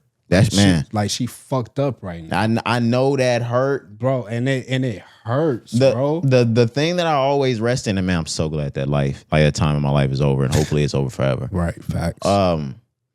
The part that hurt the most is you can't have the person you really want back. And if you did, you couldn't have them the way you wanted them. Mm-hmm. And you have to deal without them knowing they still fucking. That shit burns, man. Because the thing is, like, when you hurting, you at least want that person to hurt the way you hurting. Exactly. They fucking, man. Klay on a boat. Man, that part hurts the most. Facts, bro. Motherfucker don't even feel hurt about this shit. They're getting fucked. I hate you, bro. and the person I want to fuck don't even want to fuck me. They fucking other niggas. Yep. And she, I mean, I'm not gonna talk about her past, but Meg, all she want is to be loved, right? She just wants somebody to like really love her, and she thought she had it in Klay. And it looked like it was good. You know what I'm saying? All the family shit, like you said, cooking for the parents and all of that. I think there's even something where a certain time he even called her Megan Thompson, I think. But again, like, I do feel bad for Meg just off the simple fact that, nigga, we've all been hurt, and I know she's hurting, bro. Like, canceling the show is one thing, but even making that post, I know that there's hurt in that because I don't think that decision, she'll probably come out and say this one day. She probably gonna say she wish she didn't do that. For one, you're exposing yourself. Everybody knows your business, right? Like you said, now the conversation's out there, but when people see you, all they see is that, right? All they're gonna talk about is that. You can't do a Broadway show. You can't drop music, whatever. You can't do a concert because all people want to talk about is the drama with your ex. But you did cause that yourself. You went to TMZ. She gave a statement to TMZ about the break. I was like, bro, what the fuck are we doing? I also know that hurt too, though. What? I'm not gonna lie. What part hurt? Telling it? I know, yes. I know the hurt of shit's so fucked up. We so broke up right now that I feel like I can't talk to you. So I gotta post this shit and just hope your ass see it. Yeah, no, I know why she did it. Why I said she did it out of hurt. Yeah, no, that's what I was just like adding on the way you were saying. Okay. I was just saying, yeah, I understand. Yeah, for sure. We've done that. And I'm just saying I think she gonna, come back when she's, feeling better. Hindsight 2020 healed. She'll probably say she regrets doing that because it exposed the business and it made her a punching bag, right? Because now you got this side and that side, this side and that side. I just think, and again, I know it's today's world. I know it's, public figures. I just like, why we couldn't just get that we just broke up or we no longer in a relationship. Like we got this nigga's a cheater. Oh, when you was down having mood swings. Yeah. But that's the hurt. You didn't have to be nasty, but yes, that's the hurt. That's the hurt. And that's the part that you said, when I get to look at this shit from the bird's eye view, I'm gonna regret that shit. Cause I mean, and just like we've said a million times, I've been right there. Hell yeah. Like, and I regret it because I feel stupid after like shit dead and gone, the person gone, not coming back, and now I just look desperate. She doesn't look desperate to me, but when I think about the stuff that I've done that was like that, I'm like, man, what a desperate cry for her to hear me. Facts, bro. And the bitch still didn't, Yep. like, and I still didn't get you to call my phone after it. Get her. And that's probably the shit going on. Like, you doing all this. And he ain't picked up the phone. Klay still ain't called. Yep, you're 100% right. That and that's why, like, I feel that. And that's why I understand why you walked off the Moulin Rouge. Exactly. Why I told him I can't do no more dates. Exactly, man. That shit will burn you, and that shit is a burn that ain't gonna go away next week. That shit ain't gonna go away next month. Gonna take some time. God damn, Lord Jesus Christ! Thank God for delivering me. that shit hurt, man. That shit hurt. Don't let him. Hey. Young niggas, just cheat first. I'm just playing. Hey, I'm totally kidding. Hey, young niggas that listen to this pod, 18 and under, like, I hate to break it to you niggas. Yeah. just know that. Yeah. Just know it's possible, my boy. Is it terrible to break it to all niggas like 18 and under that like they're gonna experience that at one point? Like, cause at 18, like my dad told me real shit. My dad straight up told me a woman would do me as filthy as I had been done. And I was like, Dad, you don't know the women I date. Like, that's not gonna happen to me. Boy. Nigga, I could have been balled up crying. Like I was as good as balled up crying with a thumb in the mouth. With a thumb in the mouth is crazy. Facts though. But like you said, we just glad that we're delivered. Cause I done did some shit that like at 29, I think to when I was 21 maybe. And just the shit that I would like, the limits that I would go to keep her, to make sure, like, even through all the bullshit, you know what I'm saying? Like, and it's right in your face. That's another thing. Like, when you going through this and you hurt, you're so blind to the shit that's right in front of Absolutely. you, bro. And I think back 10 years ago, I'm like, bro, I was so blind to the shit that was up. But it's just because I just wanted to be in love. I wanted this person.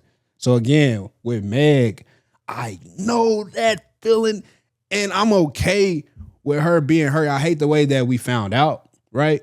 And I hate all the negative outpouring, all the shit that people are saying. I'm like, y'all care too much. Like, let that woman be hurt. You know what I'm saying? I wish, again, we didn't get all the details. I wish we would have a TMZ statement and all this bullshit that come with it. Yeah. But like, bro, we're humans, and humans go through this whether you're 18 or whether you're 28 or 35 or 45. Like, it happens. And it just is what it is. But you grow, you sit through it, you live through it, you move on. Like you said, it ain't going to be tomorrow. It ain't going to be next week for Meg. It may not be even next year. Yeah, it may not be next year. You know what I'm saying? But like, eventually you'll get to that point where you move on and you'll learn from these situations. I feel it all. 100%. The lengths and extents that I went to would make Meg the Stallion's post looked like a Happy Meal from McDonald's. Yeah. Same here though. I have beat down doors of young men I knew my bitch was behind. Like, everybody come out this bitch. Yeah, I know. I'm gonna shoot this bitch up. Yeah, no, everybody come out. Your mommy, your daddy, your granddad, everybody come out. I didn't know if you was gonna go there, but you went there. Everybody come out. I was gonna say, nigga, mama gotta come out. Everybody come out of this motherfucking house, man. Everybody get out here. Oh God, bro. Oh God. So look, imagine this though. Let me tell my story because we know your story. So you knocking on the door, trying to get inside. I'm beating on this bitch, Cari, at 3. So imagine going to a door where you think she's at, and she not there. You just beating on random shit. I couldn't even, because the car ain't outside, so I didn't even go up to the door. I'm like, oh damn. So that's how you know. You just hawking shit. The plot is lost because I don't know where you at. Yeah, you on a stakeout. I thought you was here. You not even here. So I don't know where you at. Yep. You want to talk about that drive back home? Nigga, I was sick. Cari, I have been on random. See, and this is the last place I'm gonna go because I'm not gonna tell the pod. Right, I'm done too. I have been on random drives out at night. Nigga, I've been out grabbing some Taco Bell at night. This is shit that I've never even told the guys. And this is when me, you, and Hoppy all collectively live together. Right. I have been grabbing some Taco Bell late at night because I was just hungry and have driven by just on my way home from getting tacos. Nigga, is that my bitch card? Nigga, this bitch said goodnight. This bitch said goodnight. Yeah. Yeah. I'm outside this door with a knife. Yeah. Guys, thank you for saving me. Man, oh my, so many. Hey, Meg, never go through it again. Yeah. Meg, your shit wasn't gonna get you a manslaughter charge. Yeah, them posts is just, whatever. Meg, my shit was finna get me 2nd-degree murder. The fuck? Wow. Right. All right, yeah, let's move on. We got what, 1 or 2 more to talk? Yeah. Really like one big one. But yeah. Come on, man. Let's get out of Meg Klay. We're out of music. Yep. We're into TV film. The Michael biopic is here, Cari. Yes, sir. It has released. It came out on Friday the 24th. And I made my way to see it Saturday. You made your way to see it Saturday. Yep. And as such a Michael fan, we were alive for Michael. We grew up in the era where everyone that got to experience full Michael are raising their children. Yeah. And they're raising their children to know and love Michael Jackson the way they knew and loved Michael Jackson. And that's what the fuck we did. 100%. We embodied it. We embraced Michael. He became our idol. He became the biggest fucking thing we ever knew, just like it was to our mothers and our fathers. And so this was an enormous deal. Michael dropping was an enormous deal. We talked on the last part about how we weren't as excited via the promo and all of that, but this was an enormous deal dropping. Yeah, bro. I sat down in the movie theater, 2:00 showing. I was out of there by about 4:20, 4:30-ish. It was a long movie, not gonna lie. Long movie. I would sit through every minute over Michael Jackson, though. Every fucking minute. I told you last part, if the movie was 5-6 hours, you can give me one intermission like I'm watching the Nutcracker, and I'll be right back. I won't even go piss. But sat down, I watched it. I think the casting, Child Michael, I'll start with Child Michael. I think the casting with Child Michael is really good. Yeah. I think they did a really good job casting. Young Michael did a really good job. A really good job. What's his name? I forgot. Is it Michael Domingo or is it, what is?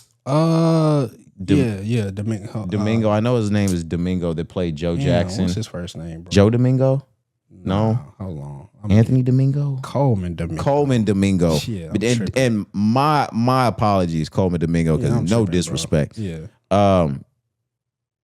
Is he from Poise? Is that where he's from? Yeah, the show. There's a really big show he was on. Shit, bro. He's done hella shit. I'm not sure. But Coleman Domingo played Joe Jackson. And I think Coleman Domingo was the best actor in the movie. He was in Walking Dead, right? There was a show, maybe. I don't know. But go ahead. Coleman Domingo, he's the best actor in this movie to me. I think he was phenomenal. I think for as much Joe Jackson that they were able to show and portray and play, for as many lines as Coleman Domingo had, I think he did an incredible job. I think Nia Long did a really good job. I think Jafar, when we switch into adult Michael, I think Jafar did a really good job. I don't like the transition from child Michael to adult Michael. I don't think it was smooth. If I'm gonna stop talking about casting here, because the brothers didn't look like the brothers, I'll just say that, whatever. And I talk about the movie. I think the movie was good. I think they did a good job portraying childhood to the extent that they did. Getting a closer look of him recording Off the Wall and Thriller. I think they did a pretty good job at that. I'm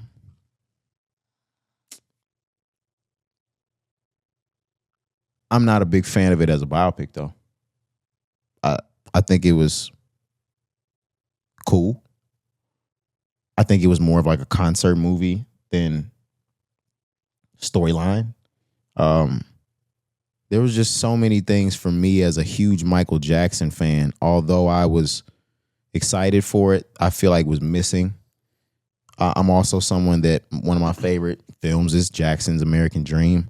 I think there was so many stories told in Jackson American Dream that I then got to Michael and was missed. I just feel like there's so much missing from this that I can't give it the stamp that I would have loved to give it. I think there's a lot of music missing from it. I think there's a lot of vital points in Michael's life missing from it. So much so that I know you never saw it. I can walk away from Michael and say Tupac's biopic was better. I'm not going to step it near Notorious because Notorious is the cream of the fucking crop. But I just think this could have been a lot more detailed.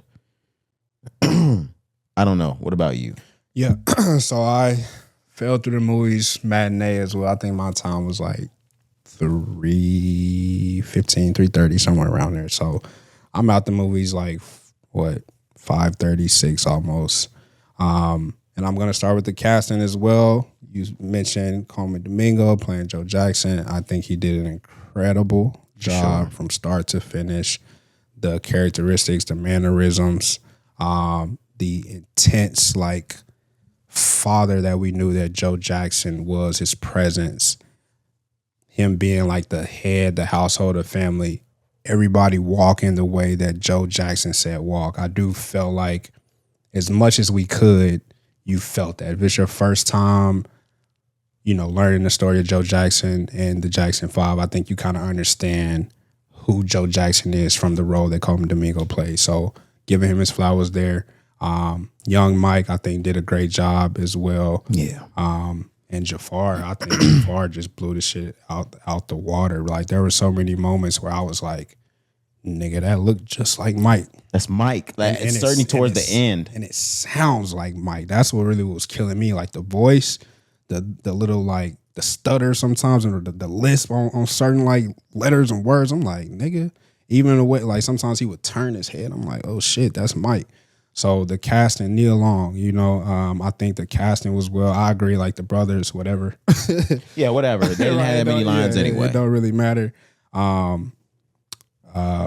Lorenz Tate playing Barry Gordy. I liked that. I forget the guy's name that played Quincy, but he's famous. I'm sorry, I'm blanking on his name as well. But I think, they were great. I don't like the people from the label, the lawyer, I feel like they kind of like wanted to be portrayed a certain way at times. I don't really know their backstory. His right hand man, his agent, I did like him. What's his name from Project X? Yeah. I can't think of bro name, but Miles Teller. Yeah, Miles Teller. Yeah.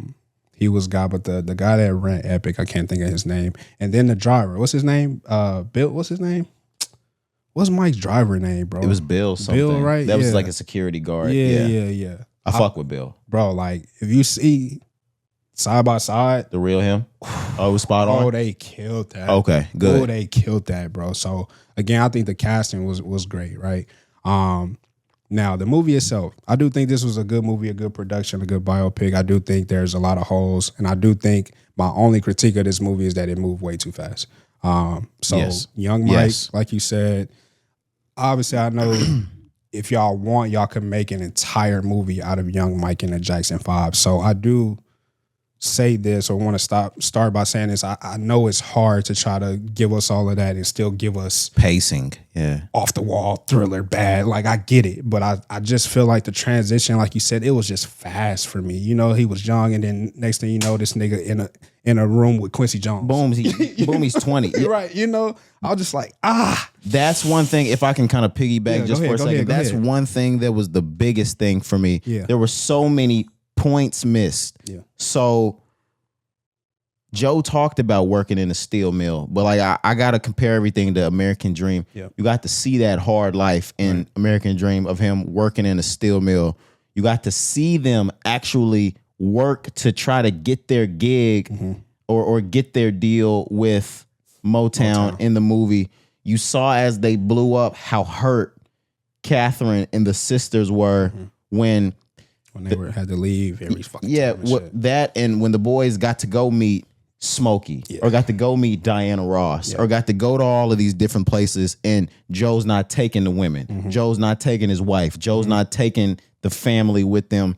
You didn't get to see Barry Gordy and Hazel Gordy and Jermaine Jackson and how that whole situation tore the Jackson family and the Motown situation apart. You didn't see why Michael left Motown for Epic. You did all of that stuff is hella important to Michael's story too. Yeah, it is. And again, I know it's hard to tell all of that, but I agree. Like, the just knowing the backstory and the history and not seeing that, and just again seeing him go from, I think they did like one last concert at like a carnival type festival type thing as the Jackson 5, and then again next thing you know, it's Clouds.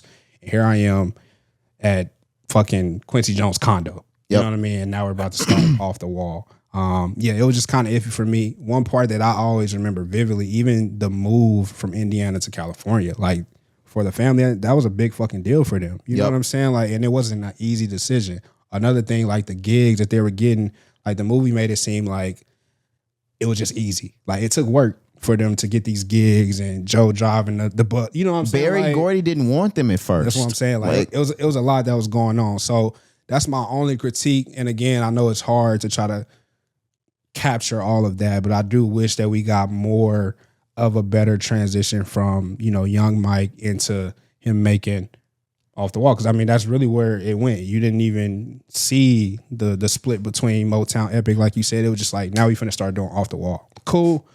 I get it. Just wish there was more background from that portion. But once you get to who Mike is, right? Older Mike, and you get, you know, all of the things that happen in his life, and you get Off the Wall, you get Thriller. I do think it was a good projection of those times. Obviously, there's going to be holes, right? But I do think Jafar, once again, did the best that he could at playing his uncle, bro. Jafar did his job. And what I really liked from the movie as well is the positive outlook of who Michael Jackson was as the human being. Like, of course, we know this guy as the biggest, you know, artist to ever live, the greatest fucking albums that have ever sold. But he was really, you know, a humble and a really like sweet, genuine person. He had giving person. These childlike characteristics that carried from the time he was a child all the way into the day that he died. You know what I'm saying? Like he lived with those. He was an artist. He gave back. Like Mike was just like truly, I think, and again, we wasn't alive, but I think people love Mike because he was a fucking good guy. You know what I mean? Like, of course, he made great music. He cared. No, he cared about the people. He was a really good person. You know what I mean? Which is why we'll get to, you know, when they took him out, I was like, damn, y'all took Mike. Because Mike is like really one of the best. He seemed like a good motherfucker to be around. But anyways, I do think the movie was good. There's going to be holes, right? And I do not like how the movie ended. I know we have a part 2 coming, right? So do we? Yeah, they've already said it. But, do we? But bro, I was like, damn, that's how you gonna end the movie? You know what I'm saying? Like the last concert, Jackson 5, and then he's moving into the bad tour. And it's like, bro, it's still so much more that happened from that last Jackson 5 tour, the Victory Tour, which was like 84, 85. Yep. There's so much that happened from 85 and on. You know what I'm saying? It's like we're going straight to bad. And maybe, again, that's just where they wanted to stop it for the part 2. And maybe we do get a director's cut because I have seen more images of Coleman Domingo like in the steel uniform. What's the shit? The job that working in the steel mill. The steel mill. I'm sorry. Like he's in uniform. He got the hat on.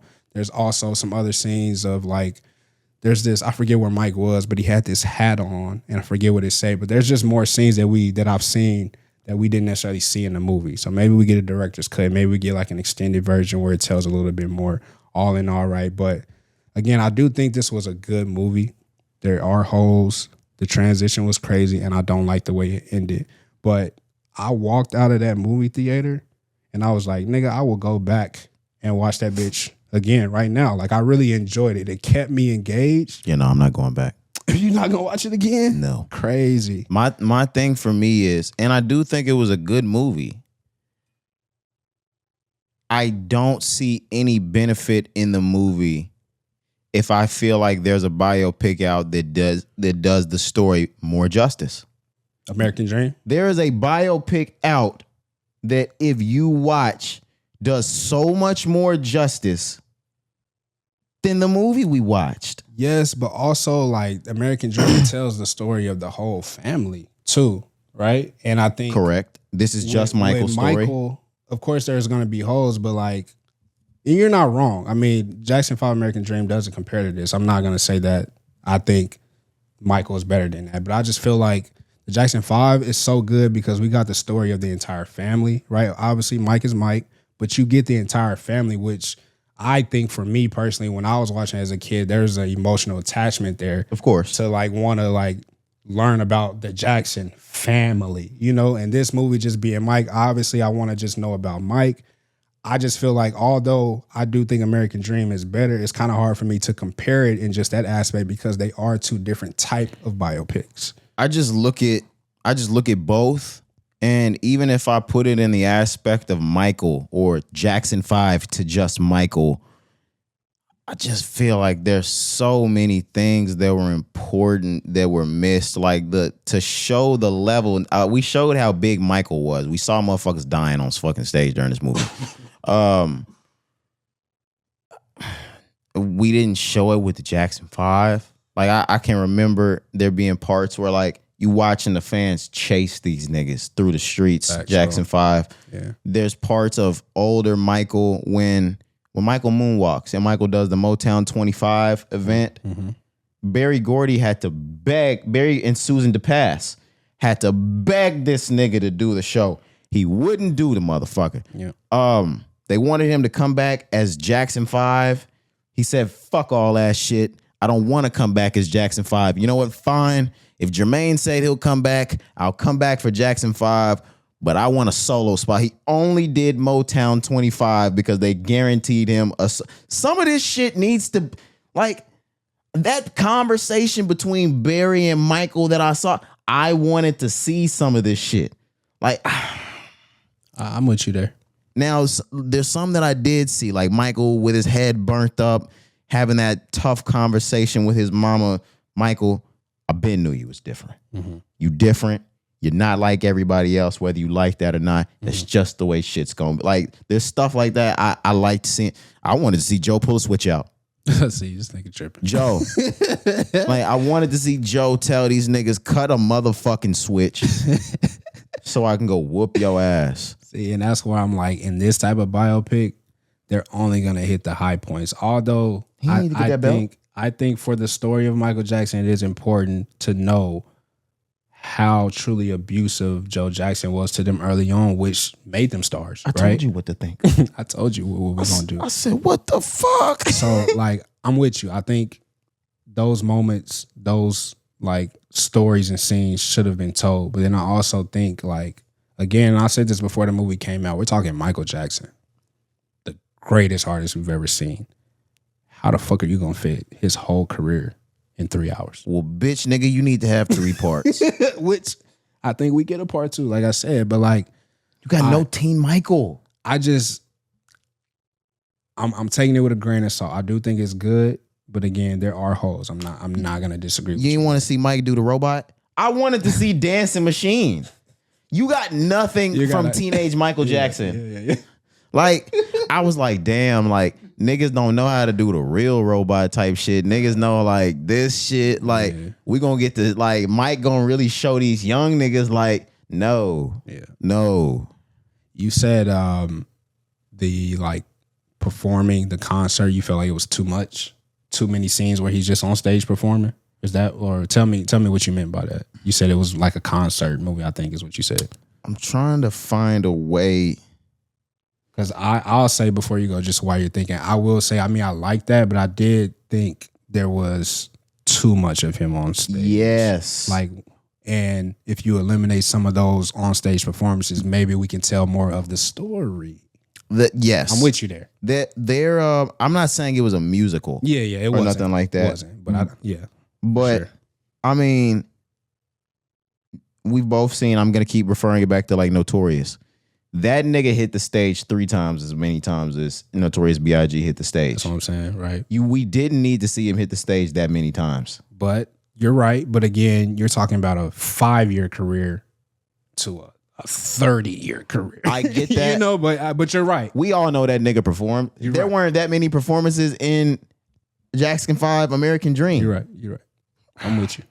Like, and all them niggas performed in that movie called Jackson. I know. Jackson 5, Randy. They all got they moments on God. That's why the shit's 6 hours, 5 hours. No cap. Yeah, and back then, like when it first released, it released on TV, and it released as like a 3-part TV special, a 4-part TV special, something like that. It was great. Cari, I would come to the movies every single night, 4 days in a row if they did it. For American Dream.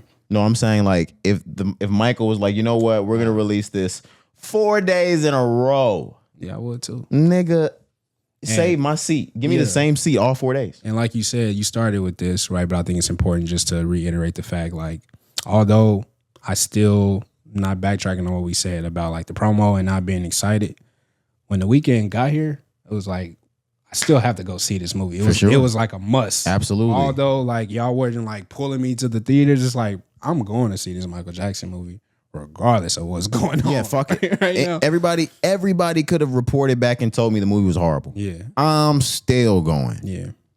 Yeah, I didn't finish this and went like, damn, that was one of them ones. Like they just put out one of the best biopics I've ever seen. For sure. I didn't feel that, but I still felt it was good, and I still felt like good energy. I mean, me and my lady pulled up to the movies playing Mike. When we left, we're still playing Mike, and I felt like the high. I still will say that, although like it didn't blow me away, I still left out that bitch like, damn, that was a good watch. You know what I'm saying? To me, it was good. I was like, this is a good watch. It was good. We got in the car playing Mike, and like since that, like I felt the spirit of Mike since I've left the theaters. Oh, you still feel it? Hell yeah. I've been playing Mike all week. No, Mike dead. No, I don't know what you feeling. He is. You feeling Jermaine? Nah, I'm feeling pause, but like Quincy Jones is who really like I thank God for Quincy Jones. Nigga. I'm glad you said pause too. Facts, because I was like, I'm feeling you Quincy feel Jones. Quincy. That shit was crazy. I almost said it. I was like, that's wild. But yeah, the reason why I can't is I just know biopic greatness, and even if I'm not talking the Notorious B.I.G., please say the one that I think you. That movie don't hold a candle to Straight Outta Compton. I wasn't even gonna say that one. I think we need to rewatch Straight Outta Compton Because I mean, it's great. Straight Outta Compton is fucking great, sir. But I mean, we do know like there's a lot of shit that they like Dre was telling like bullshit. But Straight Outta Compton. Oh no, yes, right. No, but I mean like we talk just on the Cube, Easy, and we talk like as a whole for the group. Right.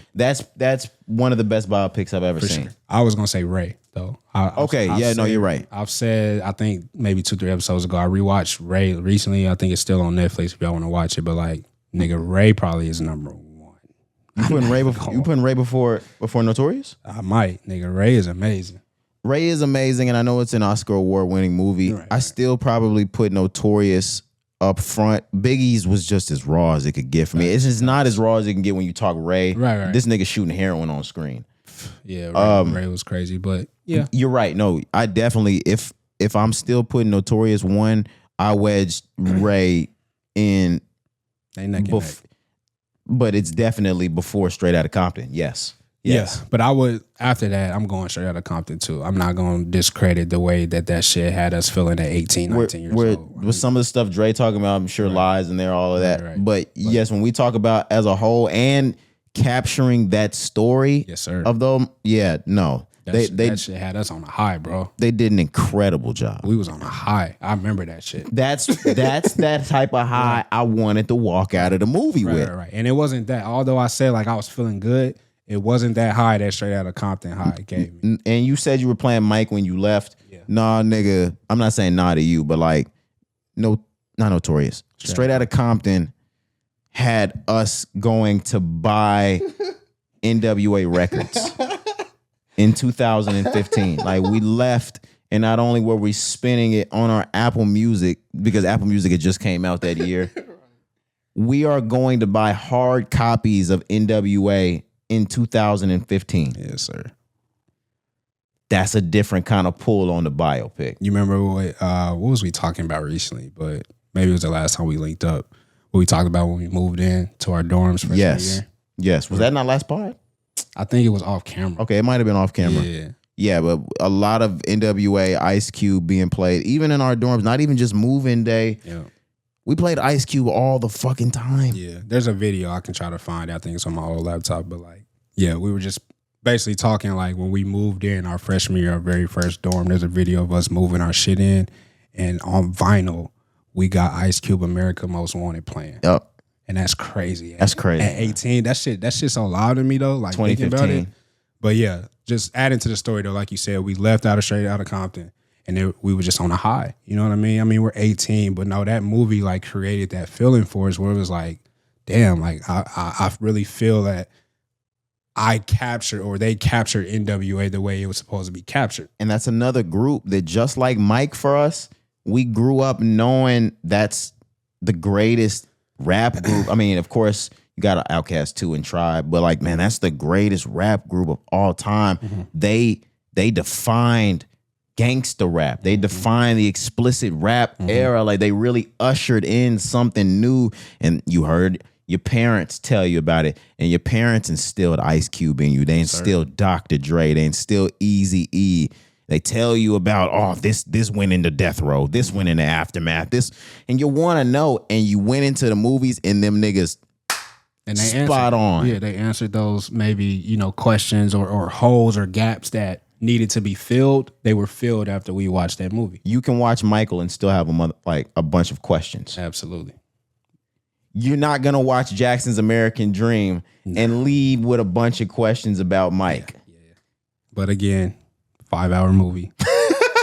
And again, I'm just, how the fuck do you tell Michael Jackson's story even in 5 hours, 6 hours? You need about 10 movies to tell from the Jackson 5 to the day that he died, bro. Like it's just so much to me. But again, I'm not trying to put on a cape for him because again, I do think, there's certain areas that it could have been made better, but I do also like give some grace because I'm like, shit, how do you tell everything? Right. And I think in the second movie, again, I do think that's officially confirmed. Like you gotta give us more, especially if you're going to make that jump to bad. Like if that's truly where the next movie starts, because they even, again, there's so much that happened after the Victory Tour before you even get to bad that the next movie is going to be the best one. It better fucking be. No, it's not even. The reason why it's not even in question whether it's going to be the best one or not is because, wow, why did I say because like that?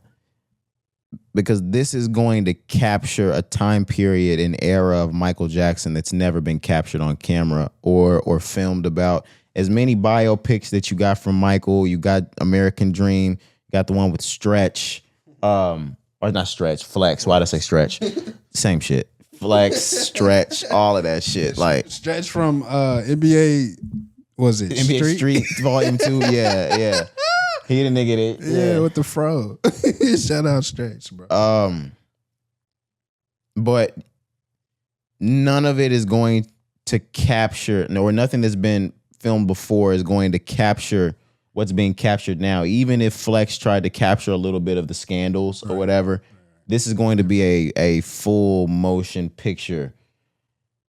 It's going to capture, hopefully, both sexual assault trials. There was 195 or 93-ish that was settled out of court. It's going to capture that 04 one. It's going to capture Conrad Murray. It's going to capture the death. None of this has been shown on camera. The Invincible or Unbreakable, whatever it's called, the Unbreakable era has never been shown on camera. The Rock Your World, like you might get to see that music video. Butterflies, those Remember the Time, all of those. These things you didn't even get to see in American Dream because it ended with the Victory Tour. Right. Yeah. Where that's the meat and potatoes I was looking for in this movie. Why I was saying like, damn, I hope this doesn't end like with bad. And then people were saying like it does. Right. But that this is what I'm looking for. Part 2, and I'm sure you're not gonna get it until 2030. But man, that movie probably already done. Think so? Probably. But shit, yeah, they gonna milk this, right? It's selling well. It's gonna hit $1 billion. I do believe it's gonna hit $1 billion. So yeah, it's gonna be some time before we get that. But I'm sure that movie, if it ain't all the way done, I mean, I would say they've started it. It may not be all the way completed, but I don't think you shoot that first one and then just take a break and then try to get everybody back in 5 years. I just don't think Hollywood work like that, but I don't know. Man, that's so lame, man. I know the movie's just Michael, but like as we go into the 90s, not having Janet is fucking crazy, Cari. Oh, I'm sorry. I didn't even say this. Not even having somebody to, like, it was just, LaToya, right? It's just LaToya, no Rebe, no Janet. They made it seem like she was the only sister. That part I didn't like. They had one sister. And maybe that was, an ask when Janet says, I don't want to be portrayed. Maybe it's like, okay, don't, like, have any portrayal of me. Like, I don't know. But, like, to only have one sister, I thought that was weird. But, hey. One sister. That was weird as fuck to me. I'm not going to lie. And, I mean, I'm just such a big fan that I know when Jermaine left, they replaced him with Randy. I saw the Jacksons, like, together after Jermaine on the movie when Joe was talking to him all about doing a tour. It was 3 of them niggas and Michael. No Randy. I know Randy don't matter that much. Jackson 4. But like, come on. Yeah. And Randy, like, if you said you didn't want to be portrayed, like, what the fuck are you doing? You're not even that important to not be portrayed, that's Randy. Like LaToya saying she didn't want to be like portrayed. That's why she was just like, just throw me in. On these other niggas. Like, Rebe, why the fuck would you not want to be in the movie? Yeah, I don't know. All right. Whatever. For sure. Do you want to touch this last topic? Or I'm good, bro. We don't have to. We can save it if you want. But Trump was shot. We'll talk about it on Monday. Chill out. No, I'm just kidding. All right, they shot at him again. But we're going to get out of here. Yep. We'll see you guys on Monday for 416. I'm Roderick. I am Cari. All right, man. See y'all next time.